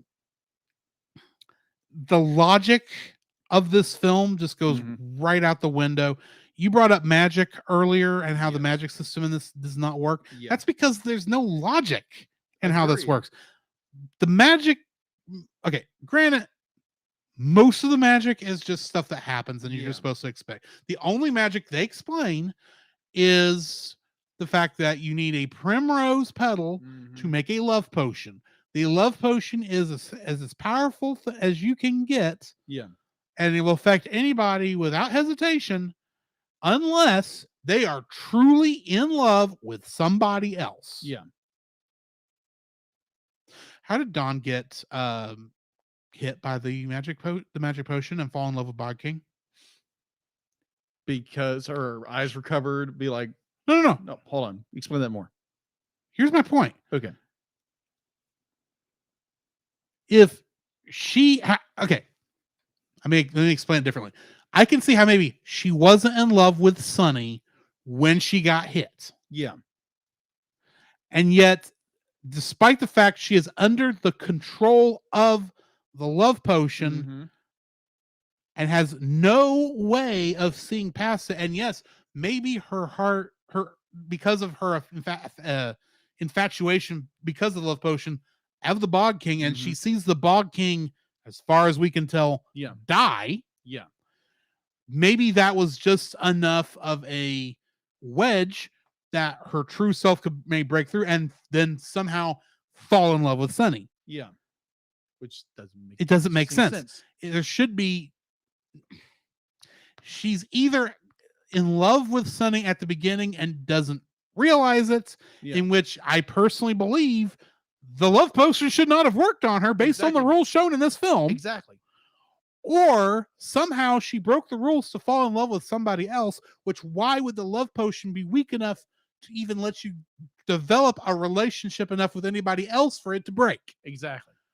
That does not make sense. And there's another thing. It's like when even Marianne explains, be like, oh, she's a lovesick teenager. Be like, oh, she's gonna fall in love with anybody. We see she's in love with, and it is definitely an infatuation type love. Yeah, agreed. She's not really in love with all these guys. No. And you can kind of tell, and Grant, you can see from the beginning that Sunny is in love with her. Yes. So he's a creep, though. Well, yeah, he's an elf. No, I mean he's obviously like the grungy guy that no one would expect a high society girl like Dawn to want to go out with. Yeah. And he kind of acts like the alley cat kind of a character. He does. So fair enough. He's an alley cat with a heart of gold. Yeah, kind of. Basically. Yeah. He basically wants Sunny or Dawn to fall in love with him. Right. So he makes a deal with Roland and be like, oh, I'm gonna go get this potion. But here's the point I'm getting at. Every single other person besides Dawn, Dawn's really the only one that gets to break the rule. Every other person who breaks the rule of the love potion, or that gets hit by the love potion and comes under its sway completely, as we see, she's the only one that gets to break it. The love potion is so powerful that it overrides the instincts of a wild animal to eat its prey. I am referring to the lizard who constantly at the beginning of this film is trying to eat Sunny. Yeah. The imp hits it with the love potion, and all of a sudden it's as friendly as can be. Yeah. How does that work? If it's that powerful to override the instincts to make a predator instantly fall in love with its food. then it should automatically just. Then why could Dawn break the spell why could Dawn break enough away from the spell to fall in love with somebody else to fully break it? Or even Marianne, when she got, powdered with it. Oh, by that point, she already was in love with him, and everyone knew it. Yeah, but also be like looking at this whole thing, be like, it's so strong enough to break. Well, that's true love. A predator going after its prey to stop that. But love. True love is a different emotion according to in class according to this film. The logic of this film is that true love can override the love potion. She was at that point, according to the story, truly in love with the Bog King, so the love potion can't affect her. I agree with her. Dawn was not in love enough with Sunny for the true love to come into play. She didn't truly fall in love with Sunny until the end of the film, when after quote unquote Bog King is killed. He's not killed, obviously, but anyone looking at this would think he's dead and not coming back. She somehow it can weaken the spell enough that she can then fall in love with somebody else. Sugar Plum Fairy lied. If Sugar Plum Fairy even knew about it. But it's never explained how that worked. And that's just one logical fallacy in this. The Bog King says he destroyed all the primrose flowers before the film. Yet there's one around. Now, granted, because of the idiocy of some of his minions, I could see how they'd miss one.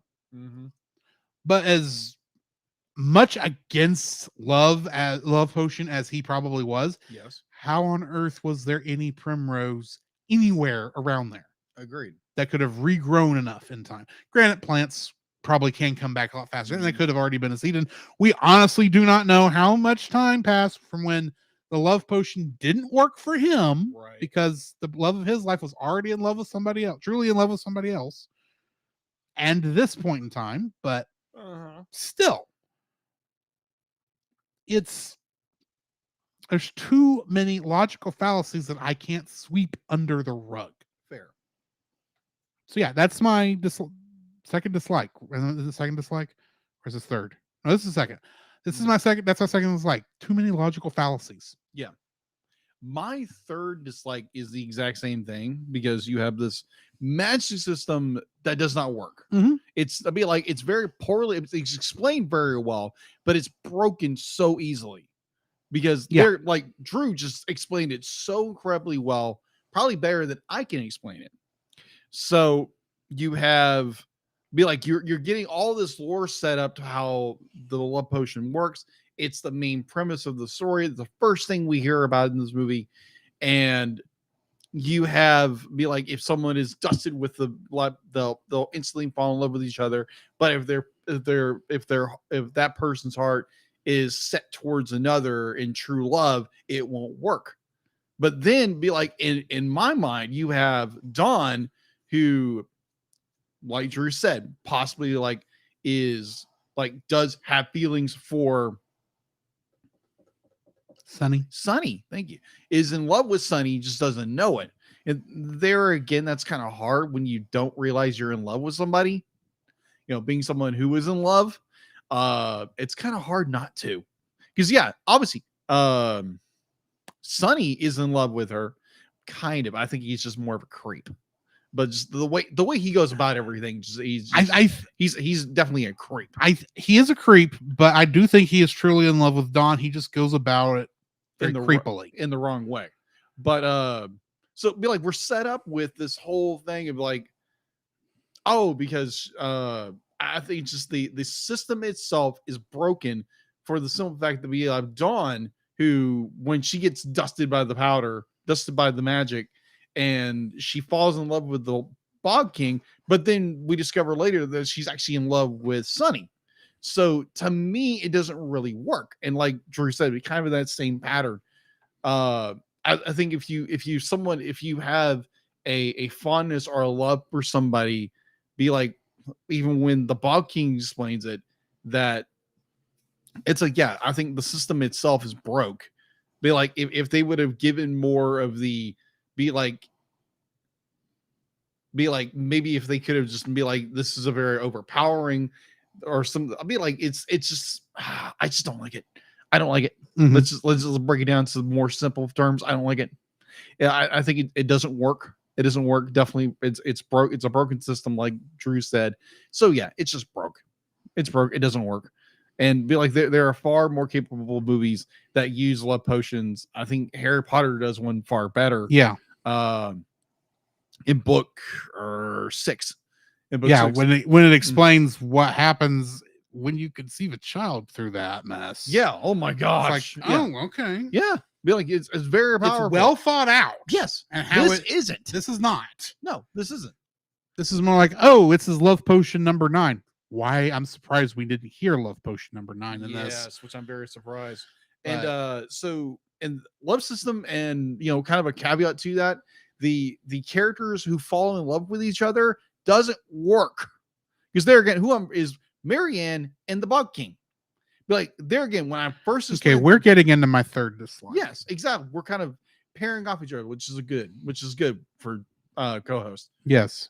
But when you have two characters who are falling in love with each other, be like, most of the time they're not gonna have the same thing. I think a way be like it worked, but it didn't work. You have, going back to Harry Potter, you have Ron Weasley and Hermione Granger. Be like, the thing was, J.K. Rowling, I said her name. If you don't like it, tough. J.K. Rowling, at first glance, be like, this is what I'm going to do. These two characters are falling in love. And so these characters are so adversarial towards each other in the entire time. But by the end of the books, they're madly in love with each other, and it doesn't make any sense to me. There again, I'm not technically a heart. I'll be like, yeah, I'm very much a harmony shipper, but I just don't think it works. Even Rowling herself said it doesn't really work. But in this movie, it doesn't work anyway, because you have two characters who are too similar. Their life experiences are crossing over each other, and they're just falling in love. They're, quote unquote, falling in love with each other because they have similar interests or similar traumas or something like that. But if it's like you're talking about a true love, but like you're talking about two characters that have some things that are very similar, like me and my fiance, we have similar things that are alike, but we had very different interests, very different perspectives on things. So with that, be like, you build with each other. You'd be like, you're building with each other. With these two characters, they're cross, and they're going to separate.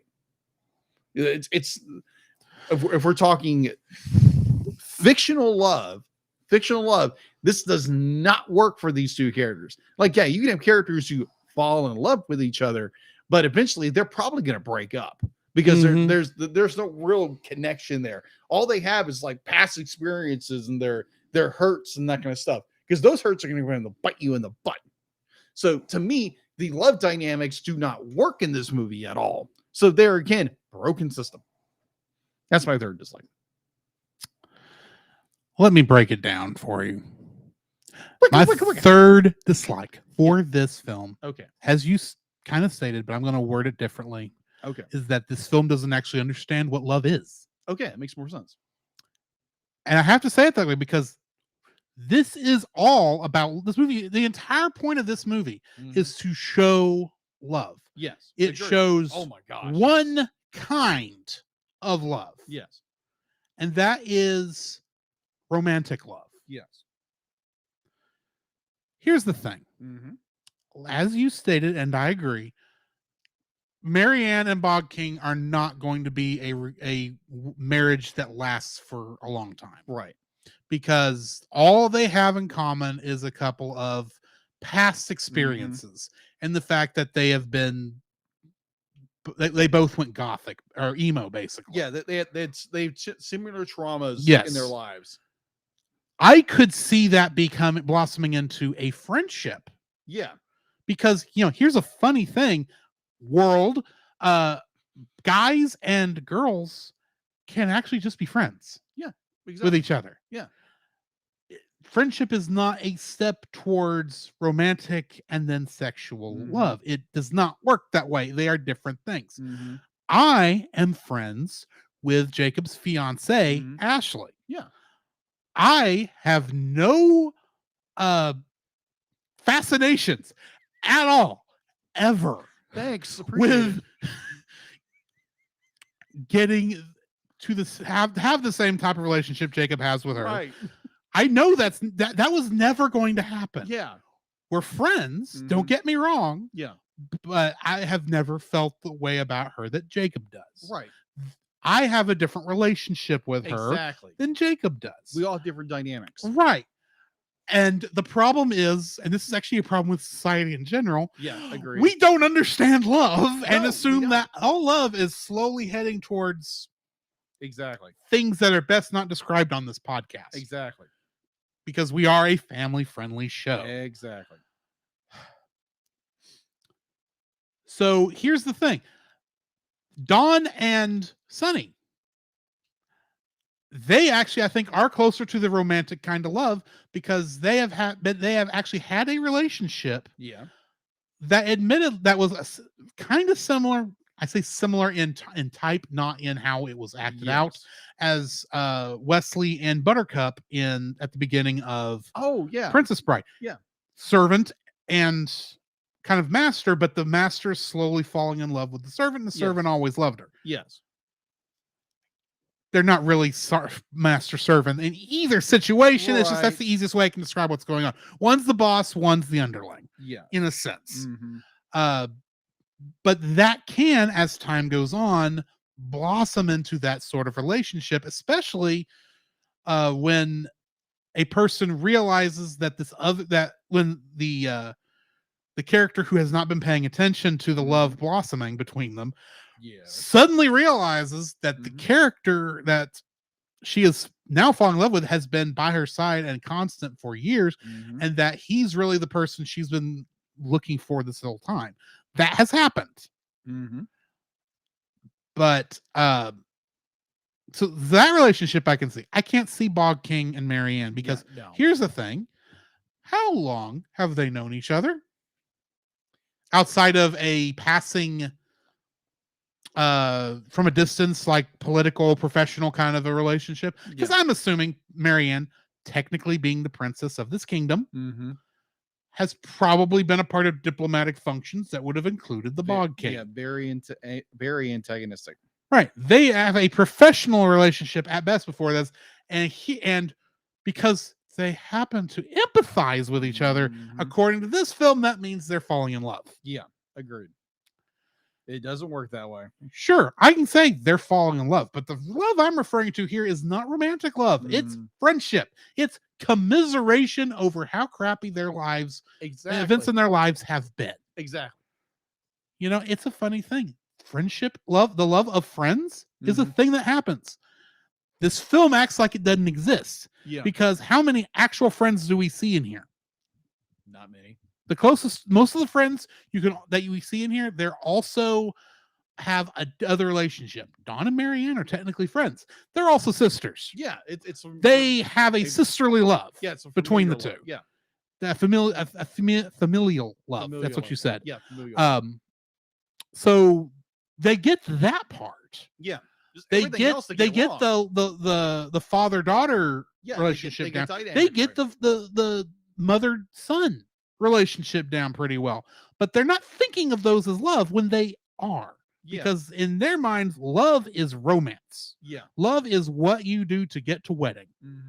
Agreed. That's not love. No, it's not. If that is love, you will get divorced. Yeah, exactly. Because you will not be able to live with that person after a while. I am saying this as a single man who has never been on a date. Yeah, because I know this, and I've not even been in a situation where I can use this knowledge. Yeah, because that's the thing. It's like when you, because using that dynamic to be like, oh, because they have some kind of connection, that means they're in love with each other. That means this X, Y, Z. That doesn't mean that. It may mean friendship, at least. It does not mean romance, and certainly doesn't mean it should go farther than romance. Exactly. So there again, we have this culture that is so heightened on. It's like, oh, these two characters, these people have a connection. Oh, they must be in love. Oh, they must be doing this. Oh, they must be, wanting to get married or, whatever. I really feel like this was written by people who, Grant, the Bog King and Marianne relationship, feels like it's supposed to be similar to the Sam Diane relationship from Cheers. Yeah. Here's the problem.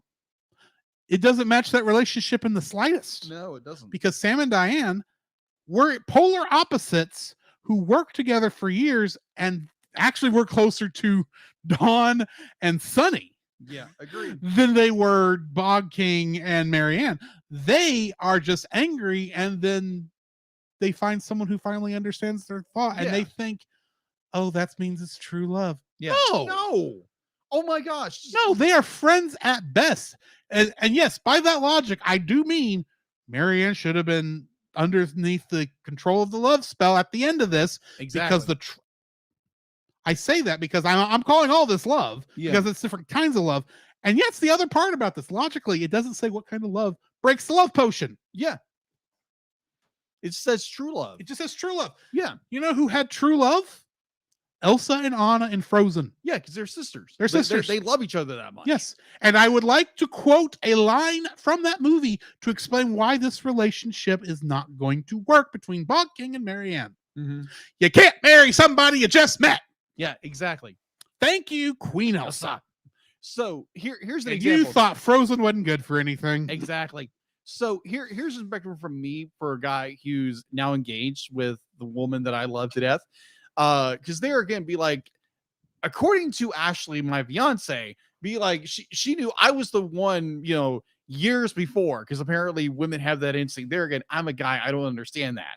Because for me, it took a couple of months. It took like 6, 7, 8 months for me to understand or to come to that point that I'm falling in love with this woman. Mm-hmm. Because be like, it takes that kind of time, dedication, to get to know somebody, work through your own issues, that kind of stuff. Yeah. Because I had to do that. Be like, by a year, I realized I was in love with her. Mm-hmm. So there again, some people be like, it takes a couple of months. It takes a couple of months. I mean, by the time you finally made that decision, we were both saying, will you just announce you're a couple already? Yeah. I nearly broke your trust by saying it on the show before it started, and we had to backtrack. Yes, we did. Yes, we did. That, and because you hadn't officially come to this decision yet. No, like there again. And yeah, the minute you said, I offered to give you a ride to the bowling alley with the rest singles group, and you said, oh, I'm riding with Ashley, my first thought was, oh yeah, that makes a lot of sense. They're dating, aren't they? But I'm seeing it from the outside. Exactly. I was seeing it from the outside. Yeah, exactly. I understand why you may not have seen it. Because they're gonna be like, for me, like I take my time with things. Be like, I marinate over things, I pray over it, and that kind of stuff. Which is a good thing. Which is a good thing, because they're gonna you don't want to jump into something you feel like you don't fully understand, and you want to have the full knowledge and weight of everything, what you're doing, the magnification of it. So with these two characters, like you quoted from Frozen, it's like you can't just fall in love with, in this case, the course of a night. Like, that doesn't work. Like, but like you see it in Hollywood all the time, but it doesn't really work if you take it down to its brass tacks. That's not the way this works. It's not any of this works. And I would like to point out that all this being George Lucas's idea, George Lucas is a divorced man. Yeah, he doesn't understand love enough to even keep his marriage going permanently. Yeah. Well, he is remarried now. He is remarried, yes. Yeah. Not to the woman he was married to before. No. But and so maybe he is in a better spot now. Yeah. But if he thinks you can just come to a relationship like this, if this is how maybe he met his first wife, I'm guessing, I don't know, George, forgive me for making assumptions. Maybe that's why it made sense that this would work. I don't know. This is puppy love.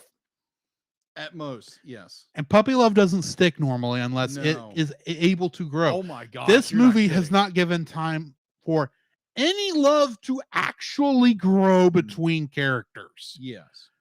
Dawn and Sunny are the closest, and the only reason that works is he's been in love with her for a long time, and she's been too infatuated with every other boy, every other high school boy in her fairy high school to see the love of her life is right next to her.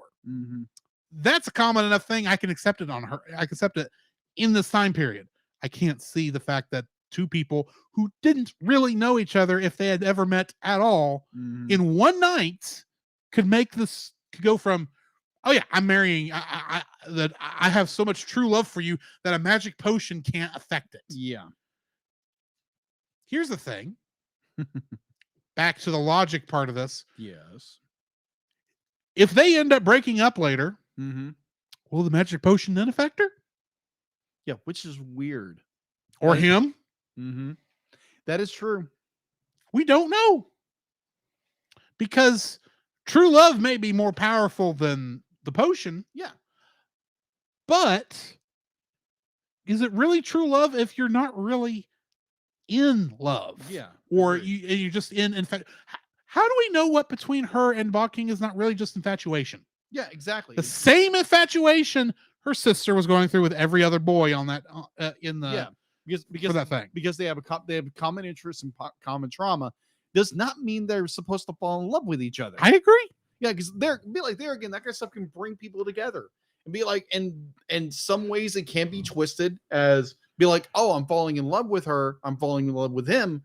But I mean, it's in a real life situation, that would be okay. These two, I mean, I become a couple for a couple of months, and they realize they really don't work together. I mean, I really don't know what I expected from the guy who wrote the love story between Anakin Skywalker and Padme Amidala. Granted, I think this one was better than that one, but yeah, true. Let's face it, I like Attack of the Clones for what Obi-Wan was doing, not what Anakin was doing. That is true. It's like sand. Anakin was saying such great quotes as, I hate sand, it's coarse, it's rough, and it gets everywhere. Nice job. It's like, yeah, because Padme totally fell in love with him because that quote. Because that line. Oh, yeah. Right. Yeah. Jacob, what are you rating? I'm throwing it back at you. What's yours? 2.5. Oh, wow. Okay. It's getting every single bonus that this has gotten is from the animation. Yeah. And from character designs. Yeah. Some of them don't work as well as I'd like, but okay. A lot of them do work.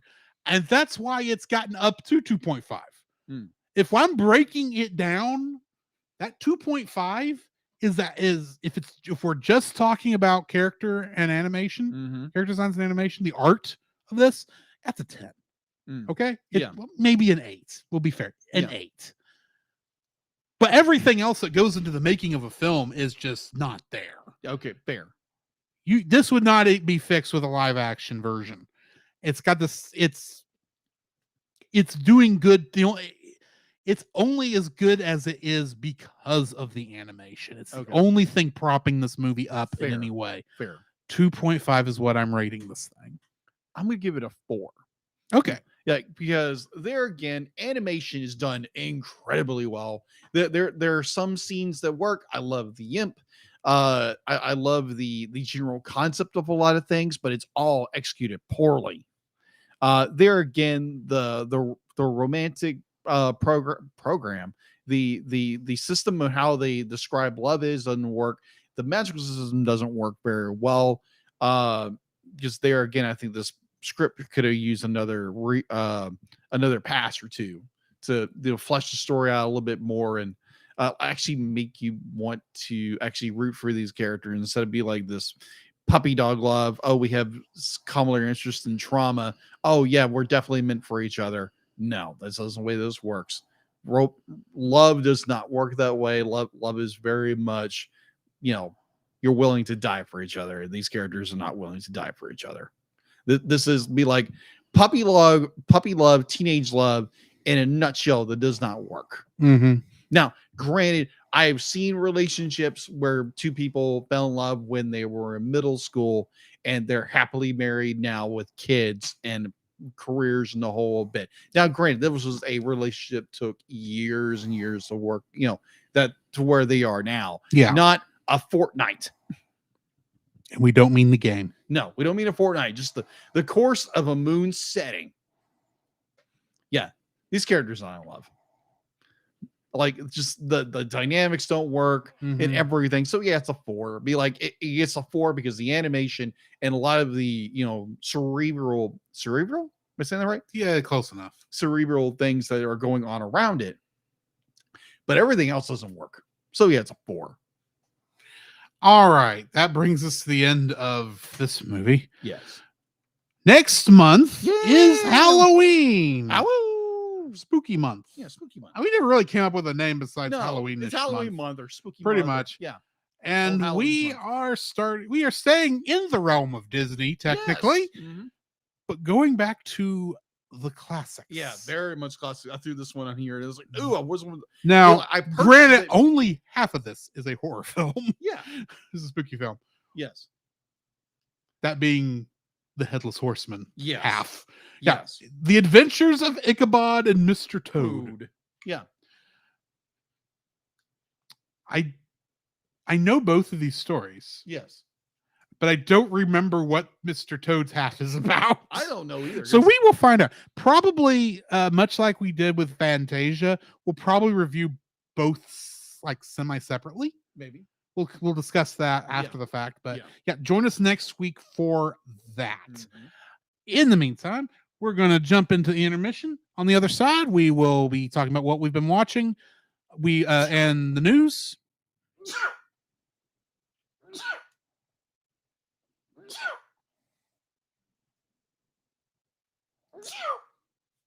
Ow! Excuse me. Continue. On the other side, we will talk about what we've been watching. Hang on, I should have. No, I'll be able to spot that. On the other side, we'll be talking about what we've been watching, the news, a little bit of X-Men, and then we'll see how Jacob's toe is doing. Anyway. Ow! I'm going to sue the owner of the book. Gary Larson. Or the guy who owns the book. Please don't sue me. I'm not. This podcast is a proud member of Culture Box. Whether you enjoy geeky reviews, comedy, or original fiction, you can open up the Culture Box and find something excellent for your soul. Point your web browser to culturebox.media.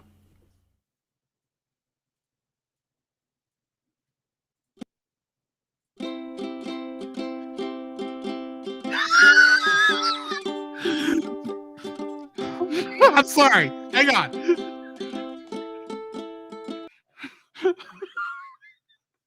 I get intermission going. I turn around and I see Jacob holding that Far Side collection that fell on his toe and now going, what are you about to do with that? It's like, no, be like, it hit. I was like, oh my gosh, it's so heavy because I never saw it afterwards because he picked it up.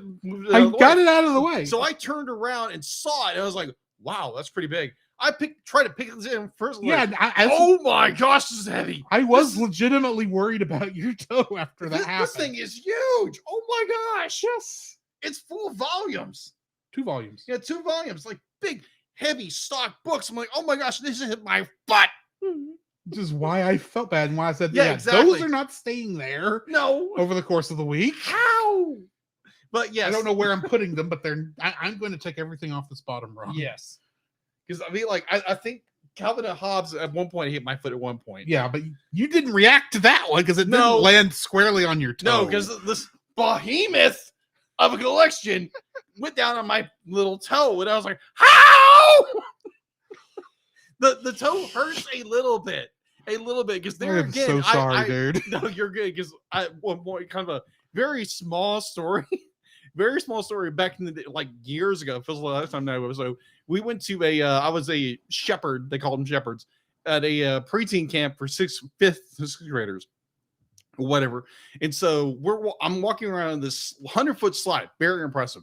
I take my shoes off, my flip flops off for some reason, and I'm walking, and they say my I think it's my big toe or my small toe goes into a crevice. All I hear is a pop. And yeah, it swelled up. Be like, yeah, apparently just came disjointed, had to pop it back in place. And yeah, I spent the rest of the entire camp being unable to walk. So yeah, this isn't as bad. I looked at it earlier during the broadcast and checked it. It's just red.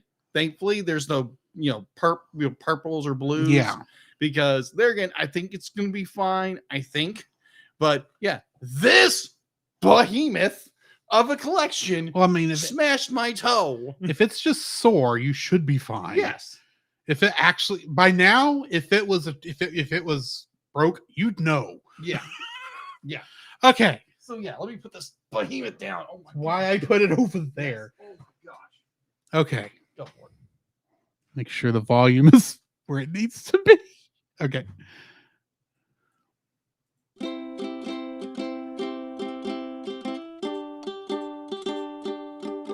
Hang on. I'm just going to let it play a second while I bring this up.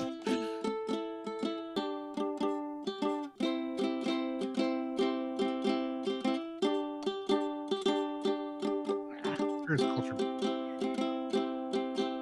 There's the thing. Oh, this is funny.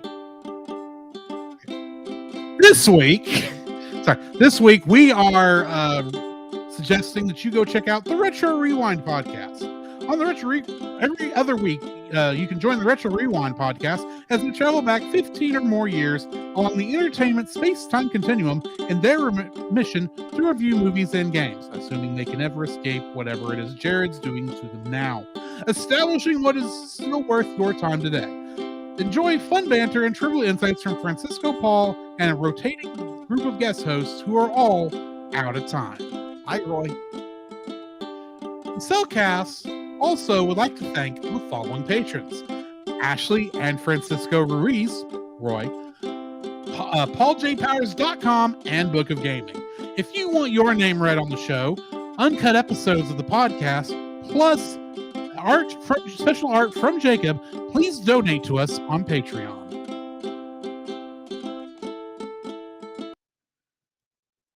And then I fix the volume fading after the fact. So while you were doing the intermission, be like, I checked my little toe, which that enormous book slammed onto. Yeah, it's just red. Be like, I was feeling it around. I was feeling to see if the joints were. Be like, were they hurting or was there what do you call that? It was inflamed. Was it inflamed or anything? No, it's just red. It's okay. It seems to be good because, oh my gosh, be like that hurt. Oh my gosh. Now the one I did at that preteen camp that hurt like a mother, and I had to, no joke. Literally, I'd be like, I'm hopping, like, oh my gosh. I checked my toe. It's bleeding. It's starting to turn blue. Okay. Yeah. Gotcha. Sorry. My sympathy pains are popping in. I gotcha. Sorry. Gotcha. So yeah, I spent all that entire camp on golf carts because I couldn't walk. Fair. Yeah. Fair. Now, great. Towards the end of the camp, I could actually run. But yeah, that first couple of days, no, that's not gonna happen. But yeah, away from his sympathy pains. Let's get away from there. All right. So once again, I apologize for that falling on your foot. I was nowhere near the thing when it fell. That is true. All right, so we got a question from Bobo. He says, "What if I brought cookies?" Sorry, hang on. I should do the thing. Yeah. Bring that up. Do the thing. What if I brought you cookies? Could I get my name mentioned on the show then? Bobo, we just mentioned you. We just didn't mention you in a part of the show that's going to be kept. But if you want to send us cookies, if they're like chocolate or peanut butter for me, oh, absolutely.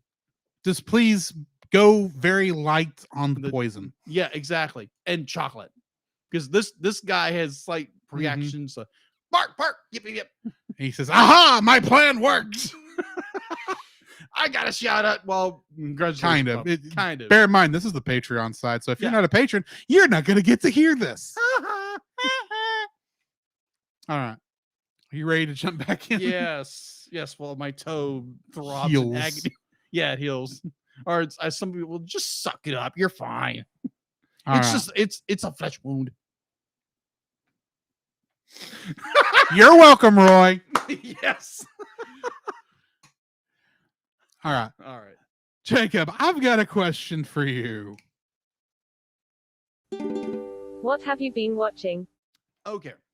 So, what have I been watching? So, yesterday, or correction, early this morning, we record on a Friday. Yes. So, I kept hearing about this new show that's coming out on Netflix. Oh, you better not be talking about it because I hadn't caught up to it yet. Okay. Because I know you don't care about continuity and keeping up with stories. So I know what you're about to talk about, and I'm 3 episodes from being able to get into it. Okay, never mind. I'm assuming Power Rangers Cosmic Fury. Yes. So I'll be like, I watched the first episode. I was just genuinely curious.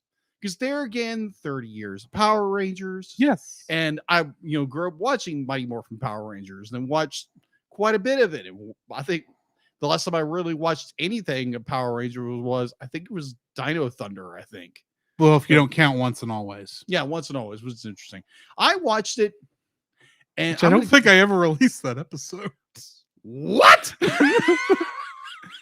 Get on it, dude. That, you that got a will weekend. that probably will get released this week since it's Yeah, you I'm know, about to say. that show's out. So Yeah, it's been out. no, I mean, I mean, yeah, now yeah. that Cosmic Fury's out, that kind of works Cosmic with it. Fury. So yeah, I watched it. I'm not gonna say anything because for the sake of my friend, I'm not going to because it sounded like if I said anything, I'm gonna die. No, you're not going to. I know of. I don't know of anything that goes into Cosmic Fury. It's just I literally just found out, or just got to the episode where we found out what the Pink Ranger in Dino Fury has been, who's I know the Red Ranger now in Cosmic Fury. Yeah. What her actual heritage is. Yeah. Well, we actually not take that back. We don't know what her heritage is. We just know that technically well, her parents were aliens. We just found that out. I haven't got to the episode where they say. I mean, I can kind of guess. Yeah. Considering the show, what race of aliens they are. Yeah. Especially since they actually showed her doing the same thing the other 2 aliens on the team did. Right. So it's like, okay, I have a feeling I know where this is going to go. Yeah. But until we get there. Okay. All I'm going to say, it was interesting. I was going to say. Yes, I know Billy's on the show. Yes, I know that. Okay. I'm going to say it was interesting. I know Zed's on the show too. Zed's there. And I know now he's being voiced by Fred Tatasciore. Who is that? Shax on Lower Decks. Oh, okay. Be like, listening to that voice would be like, it's like, oh, okay. That makes more Who is not the person who voiced him during Dino Fury. No. When Zed showed up there. Right. Because that Zed has a little bit higher voice than he should. Just a little bit. Just a little bit. I mean, granted, Robert Axelrod, the original voice of Zed, has sadly passed. Yes. And it's hard to replace that voice for Lord Zed. Mm-hmm. But yes. But I found it interesting. So I'm not going to go into details because there again, my friend hasn't got into it yet. But by the time you hear this episode, if you're on the listening to the podcast part of it, we'll probably already have it finished. But at the moment, I will talk more about my thoughts on Cosmic Fury next episode. Probably. But so I watched that this morning. I found myself as like I got to work a little later than I would want. So I was like, okay, that was interesting. So this afternoon, got home after getting a few things done, trying to get some things done on a time period. Unfortunately, wasn't able to get said thing done the exact same time because I didn't calculate a certain business closing at a certain hour. Happens. So yeah, it does happen. So I get home and I've been watching 9/11 a day in America is on Disney Plus. And oh my gosh, this is so good. It's basically the events of 9/11 and like it's talking with survivors, talking with firefighters, EMS, and like even a Marine or 2 who were there, who were trying to help people. And it's real. Oh my gosh, it's so moving. And they're going to be like, if you were not born in that time period, you did not experience it, I would highly recommend showing your kids this. It is it's graphic. It's got language. It deals with sensitive material. but it's something that the younger generation needs to know. Not just be like you learned it in a school book. Be like, actually watch it, because it'll make you cry. There was one point where I was watching it. It was the event where the second tower, or the first tower that got hit, finally fell, and this fire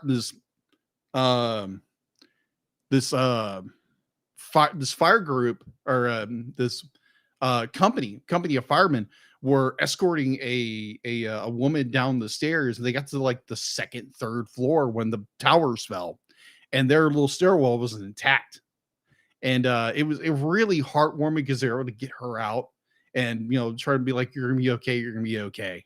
And so they get done with everything. They don't know if she actually made it or not. She did, and they were united. It was the whole great. And the point that got me the most is that this woman, she passed away 6 years later after 9/11, and that company were her pallbearers. I was just like, I was moved. I was like, oh my gosh, this is beautiful.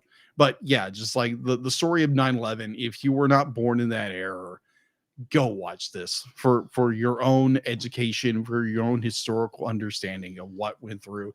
Because for people like me, people like Drew, we remember where we were. We were in high school.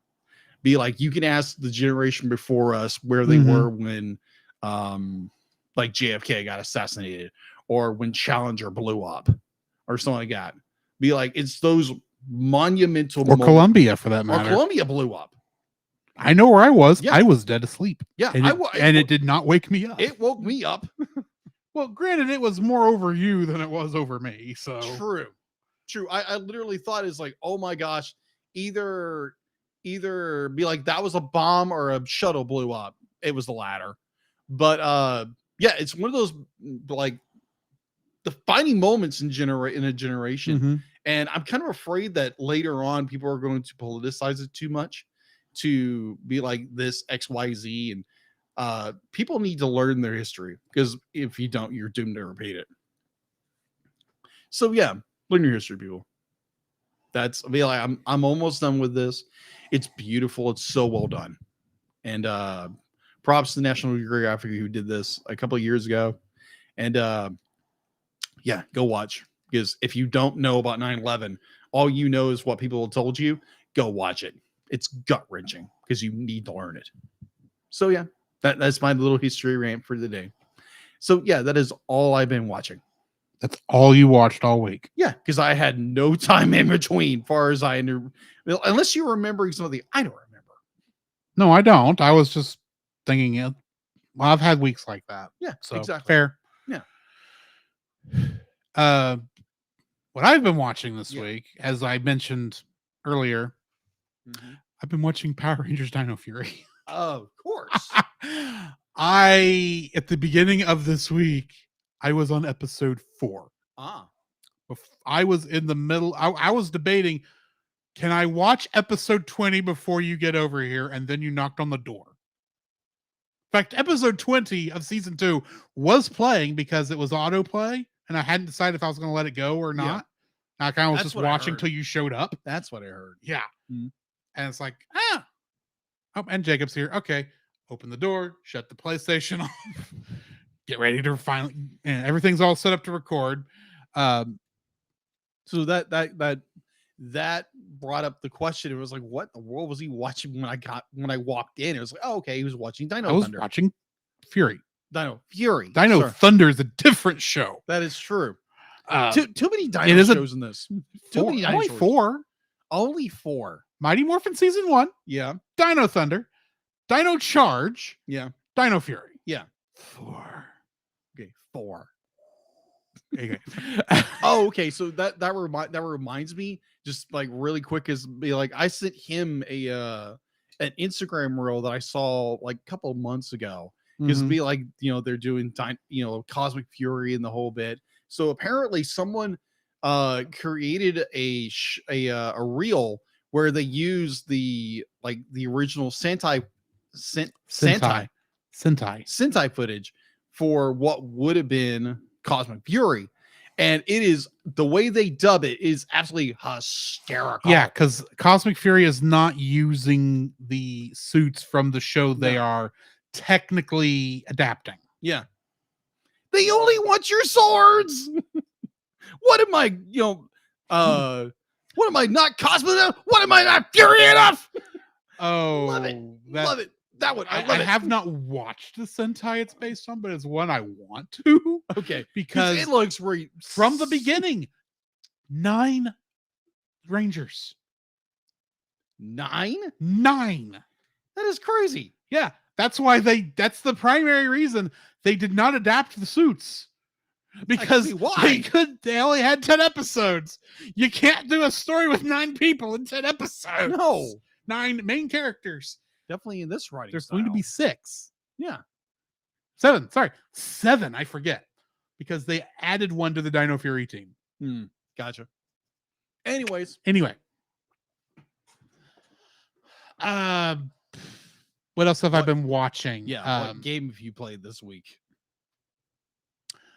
What the other thing I watched a Riff Tracks Sketchfest thing. Yes.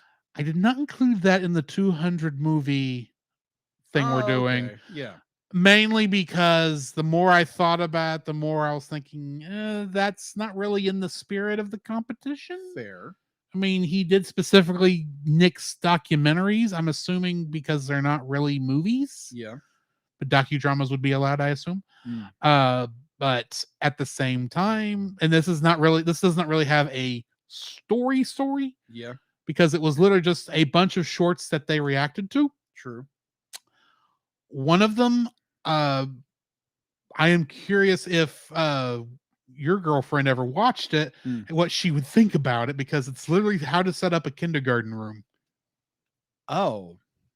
Nice. And it is the most in-depth, point for point. It's like, you don't need this as a training, as a training film. Right. How in-depth they're going into this. Right. And it is dull. It's literally called setting up a room. They had to split it into 2 parts. Wow. For showing it. So but there's other couple little things like in that one, like The Adventures of Safety Woman. Because a lot of these are PSAs, these short films. And this was a short film of just basically about kids being safe. Gotcha. But they had to create a superhero to tell this story. So Safety Woman. There was another one that was like a black and white safety film where literally kids were dying, like brutal deaths that they were showing. And like this, and you're showing this to kids. Yeah. It's like at some point it goes from being like shocking to just being funny. Fair. It gets to that point. It goes from being, why would you show kids? How did you convince kids to do this and not actually? I'm assuming the kids aren't actually hurt. Yeah, but it's like, but at some point it goes from being that is horrible to that's hilarious. And you just get so desensitized to it that quick. Wow. So yeah. Other than that thing, when I was over at Chase's, we watched some more of the what is the name of that show? It's an isekai one about a healer that he's the only healer that's not a complete and total jerk. Got it. It almost seems like the writer of this one had been fairly hurt by the health system and insurance and stuff like that, and was trying to show his I was trying to show his hatred of it by showing truthfully how these healer people are by satirizing it. He was just trying to satirize our current healthcare system, but in fantasy form. Interesting. It was interesting. It's an interesting show. And I think that's pretty much what I've been watching, because playing wise, I've just kind of been bouncing around different games. I'm not really stuck with anything.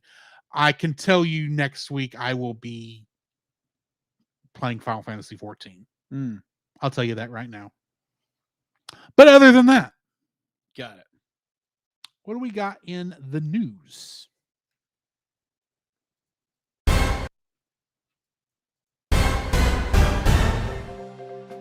The Cel Cast News with your host Jacob Heron.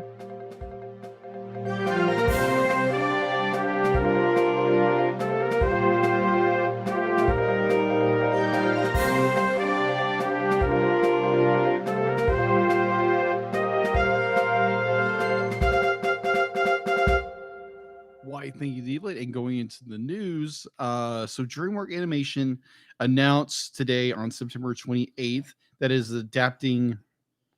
I'm probably going to butcher this name. Let's just skip that. Peter Brown's New York bestseller, The Wild Robot, into an animated theatrical feature. Let's see, 3-time Academy Award nominee Chris Sanders is adapting the screenplay and will direct. Jeff Hartman is set to produce, and Dean DeBolos, I'm probably butchering, as exclusive producer. Another bit of news: Walt Disney Animation Studios shares the first trailer poster image that morning for its 100th anniversary year musical comedy Wish, which is opening in U.S. theaters starting on November 22nd. So that's all I have for in news. Yeah, unless you have something else here. I do not. Okay. Have I mentioned that Spy Family is coming out next, not tomorrow, but next Saturday? No, you haven't. Okay. Season 2 starting October, what is it? October 7th? Yeah. October 7th. Mm-hmm. Which I know you're excited about that. Oh yeah, I'm very excited. Yeah. I am debating whether or not to read the 3 volumes over there of the manga that I have that before I watch the anime. Probably won't. I gotcha. Because that's a good show. I enjoy that show. I don't know when how they're going to work in an ending for this. If it's going to be where we can work this into the show, but we may do parts. We may have to do like at least some of this show on TAS at some point. Okay. I don't know how exactly that's going to work, Yeah. but we'll get there when we get there. Yeah. All right. So yeah, that's all the news. All right. So then I guess it's time for X-Men. Yeah. Previously on X-Men. Meet the sulky, over-bulky, kinda hulky superhero. A two-fisted and electrically transistored superhero. An exotically erotic and aquatic superhero. The Marvel superheroes have arrived. X-Men, X-Men, it's the day, X-Men, X-Men, coming your way.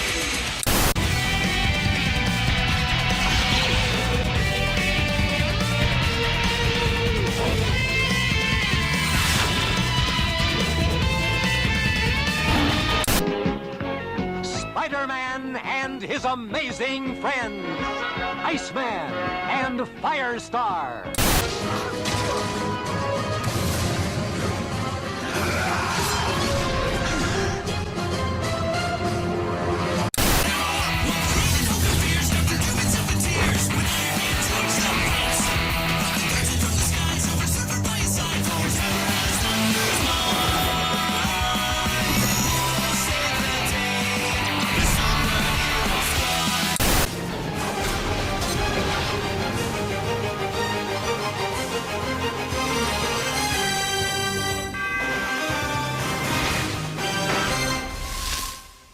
Okay. Before we get into this, I will edit what I'm about to say back to the news. Oh no. Okay. Because we have a little bit of breaking news. Kind of. The day we are recording this, September 29th, 2023, is the end of an era. Today, Netflix mailed its final DVD. Really? Mm-hmm. They are a full streaming company now. Really? Yeah. That is interesting. Okay, Cool. X-Men. Yeah. X-Men. I just saw the Netflix thing while we were playing that. Nice.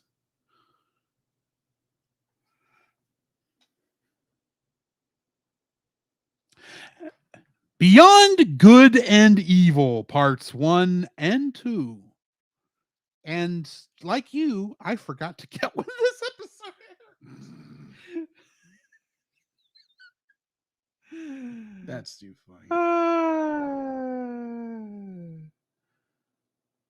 See, don't feel bad. We both do this. Yes.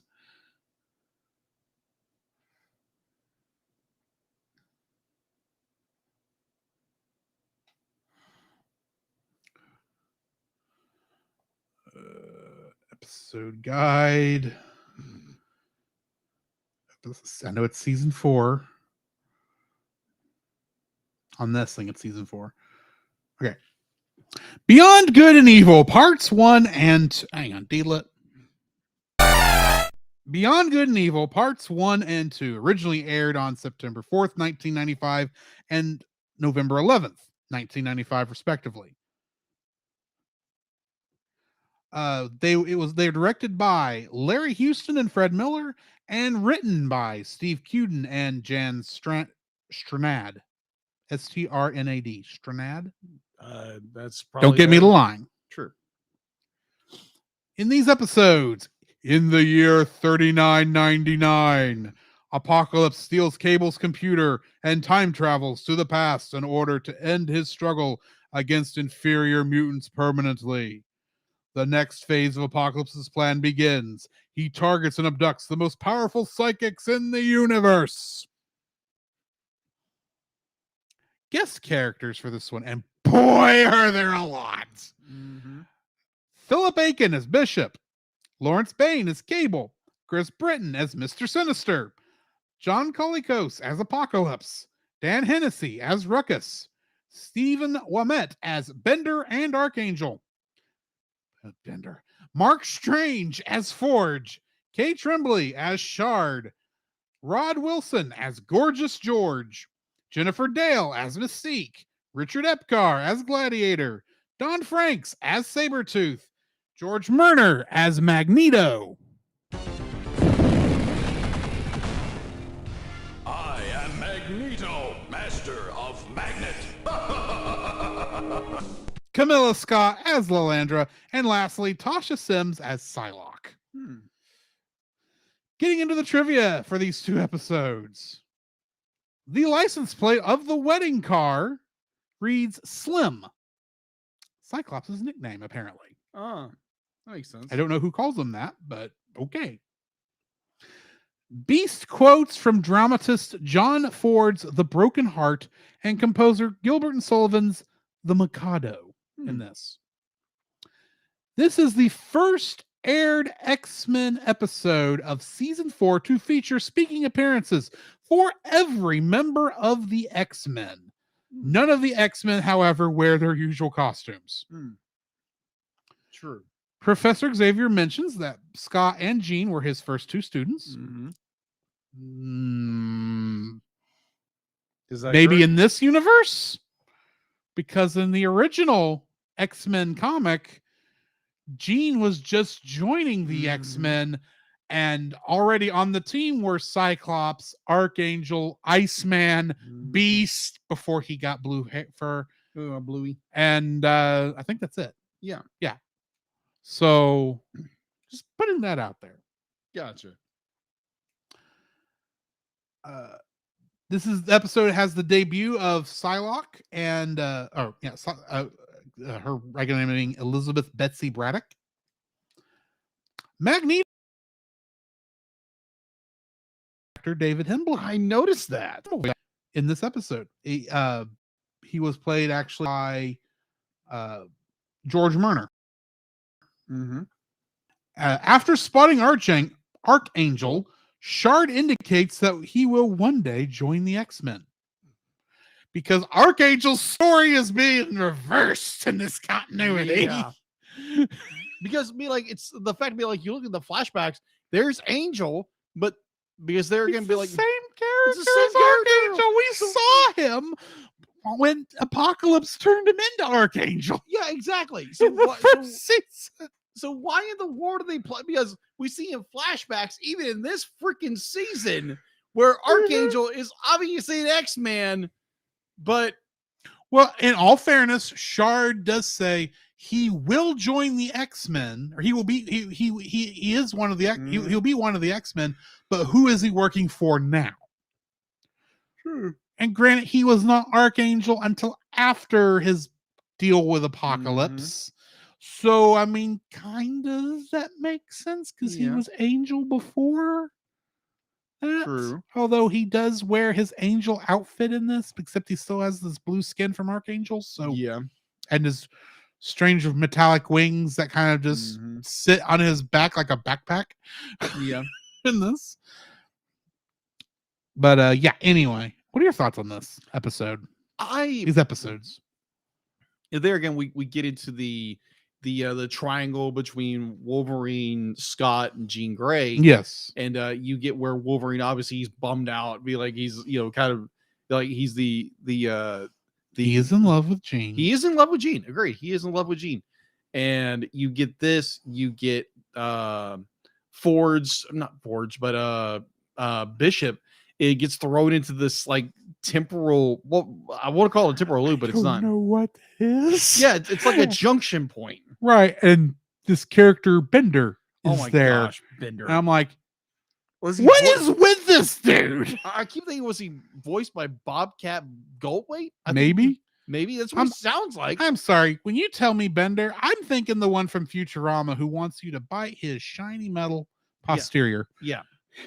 But I mean, like, yeah, you have some like interesting characters. You're not introduced to Bishop's sister, but she's brought back into the story, and she has a bigger role this time. Yeah, because she hasn't had a big role in the show before. Yeah, she's just been in the background. Yeah, the time travel elements are pretty interesting.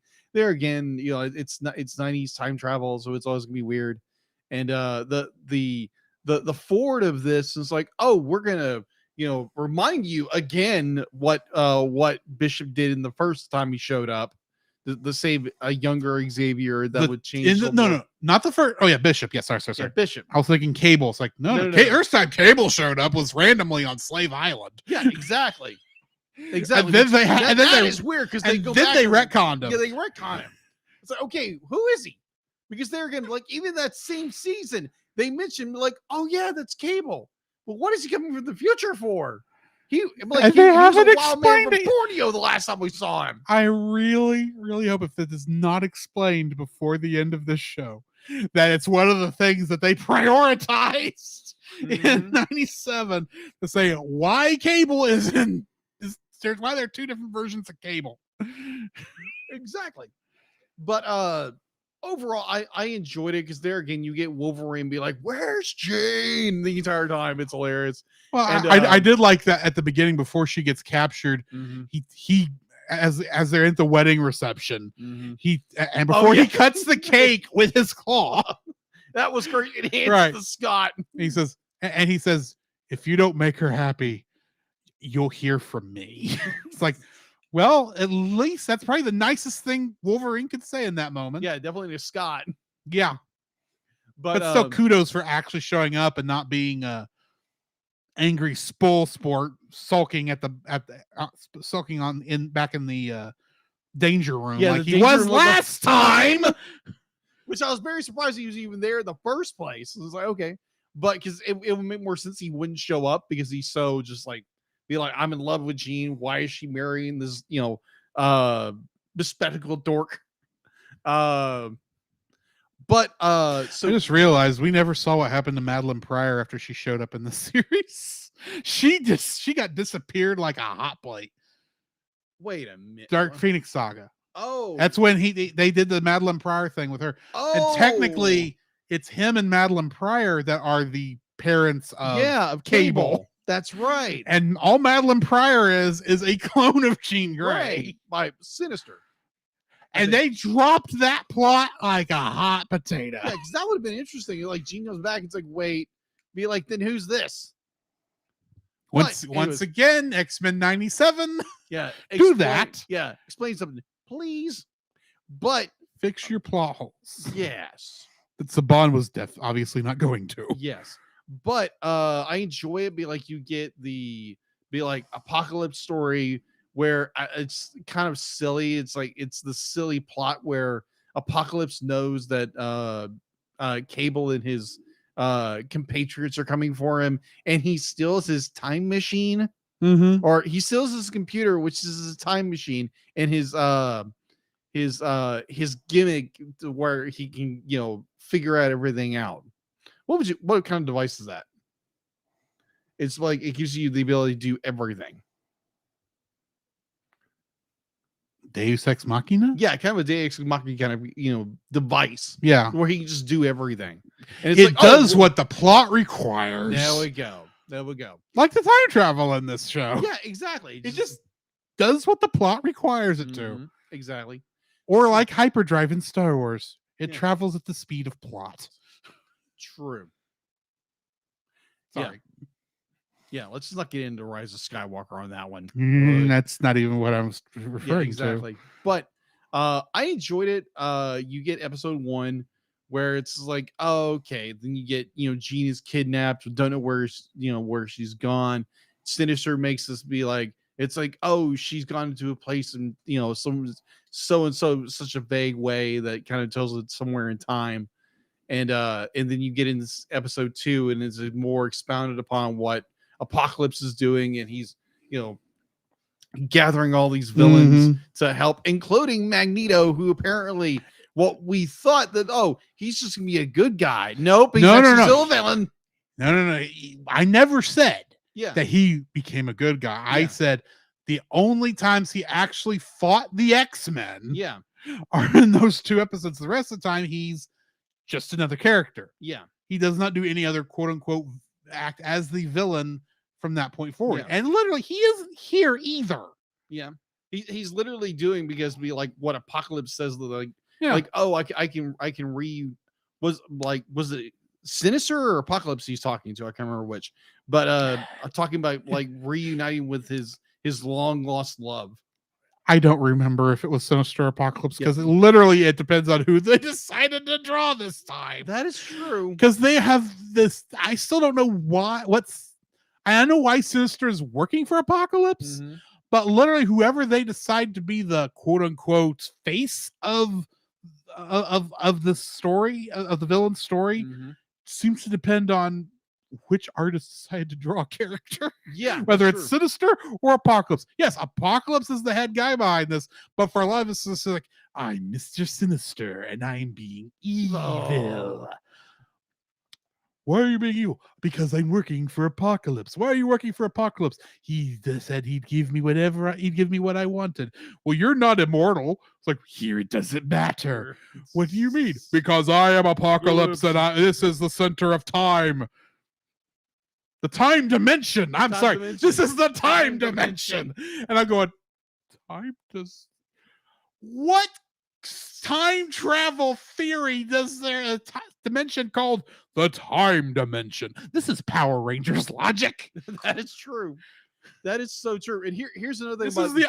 This is the only time they've used Power Rangers logic in this show. This is Jason. This is Rita's dark dimension. This is basically what this is. Fair. So Jason and Goldar are fighting just 2 rooms over.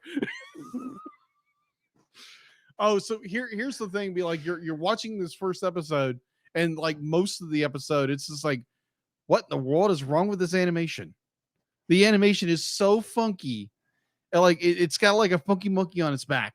How weird it be, like it's very animated, very oddly. It's like, okay, are we in the 5th season or the 4th season here, people? It aired as part of the 4th originally. It's the 4th in ours, but I suspect they were in the transitionary period because probably well, we always say the 5th season is where they went to the cheaper animation studio. I'm beginning to wonder if that's just the easy way to mark the transition and whether or not they got started before this point. Because good night, Magneto has super bushy white eyebrows in this that he's never had before. You can see his eyebrows in underneath the helmet and anytime we've seen him in the past. Yeah. Why can we see it now? And it's weird things like that. It's like the season 5 episodes we have already reviewed because of when they pop up chronologically. And it's like the weird animation choices that just crop up here because it's like the animation studio doesn't care and they're doing it cheaply. Yes. I don't know if this is the same, if this is still the same animators, but it didn't feel like it is. Yeah, it's just like the animation feels a little bit off, but like overall the story is pretty good. What we gotten so far, I'm curious to where it's going to conclude because there again, Apocalypse is gathering powerful psychics. And it really does feel like this is the series finale, not series finale. Yeah, because they're bringing in every villain that we've had so far. The only thing we're missing is the Hellfire Club. Yeah, because we have Sabretooth's son. Oh yeah. Sabretooth is here, but his son's not. And it's like, well, he's a villain too. You might as well bring him in, have the Friends of Humanity attack for no apparent reason. Yeah, that's true. I don't know how you're gonna get them to the time dimension, but yeah, and why would they work with Apocalypse? He's a mutant. Is he gonna pay them a lot of money?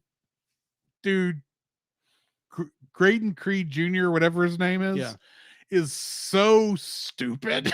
Oh yeah, he is so hypocritical. Agreed. That he would do it.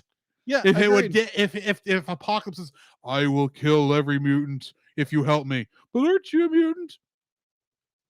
No, but I am an alien. I am an alien mutant. That's different.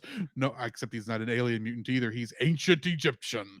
Yeah, he's ancient spirits of evil. Yes.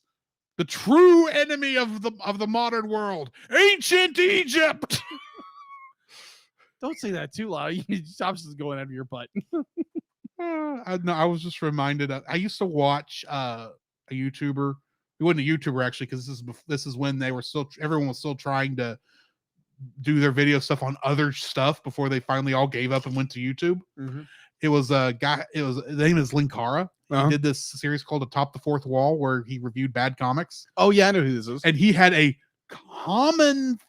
because of the common plots of 90s comics about ancient Egypt, he had this common trope where it's like, of course it was ancient Egypt, and then it shows the pyramids, and you hear the Imperial March, dun dun dun dun dun, and that's just what plays in my mind. I got you. Because that's what Apocalypse has to be from ancient Egypt, apparently. Yeah.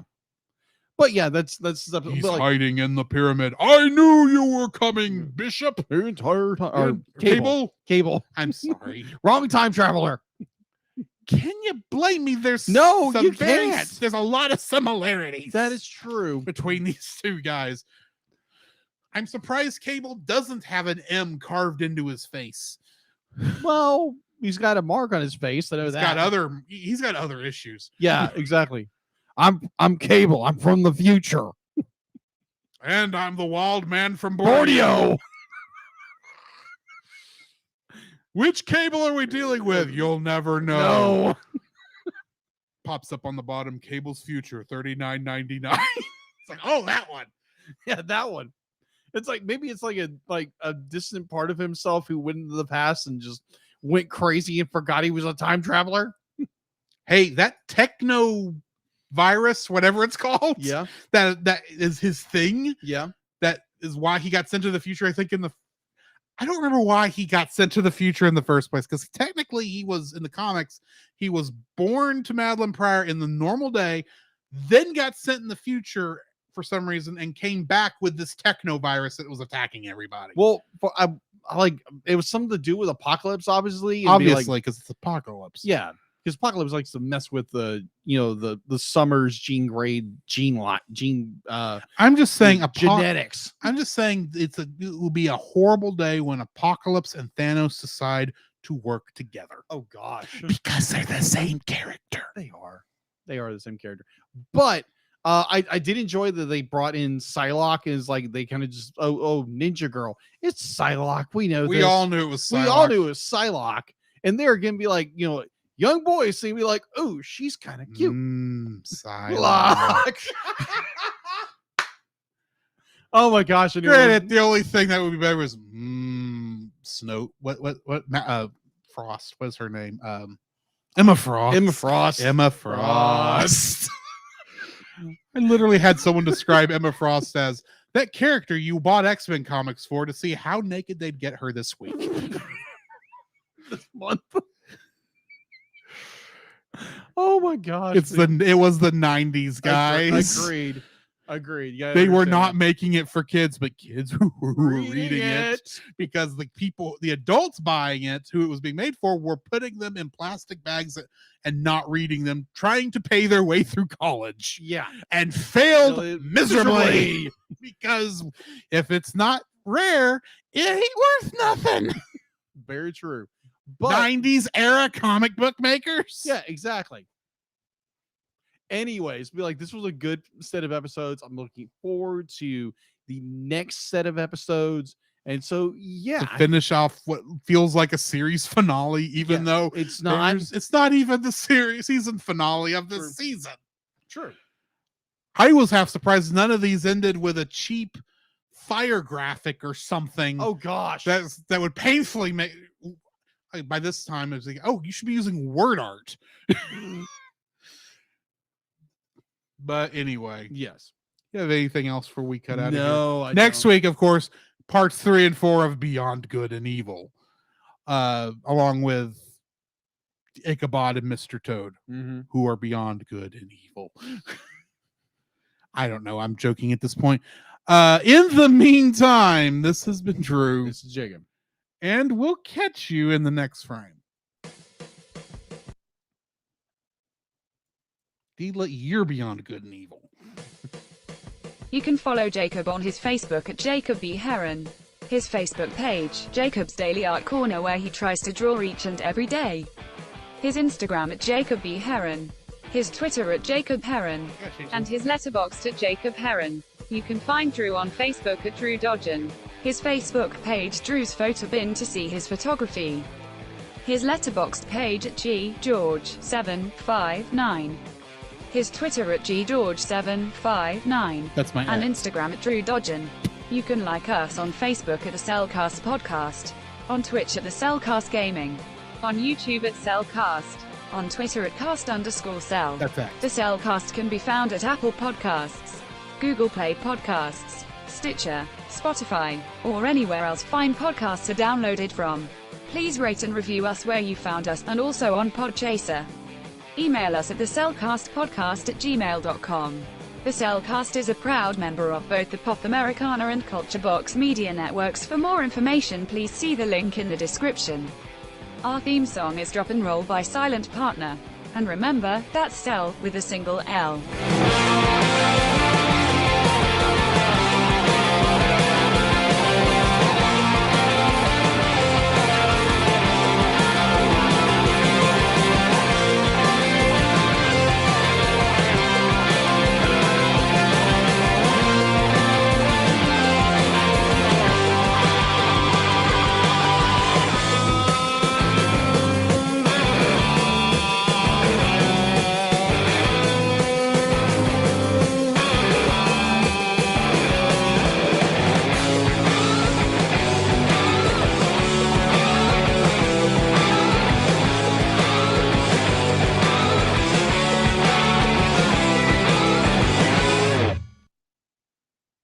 Hang on.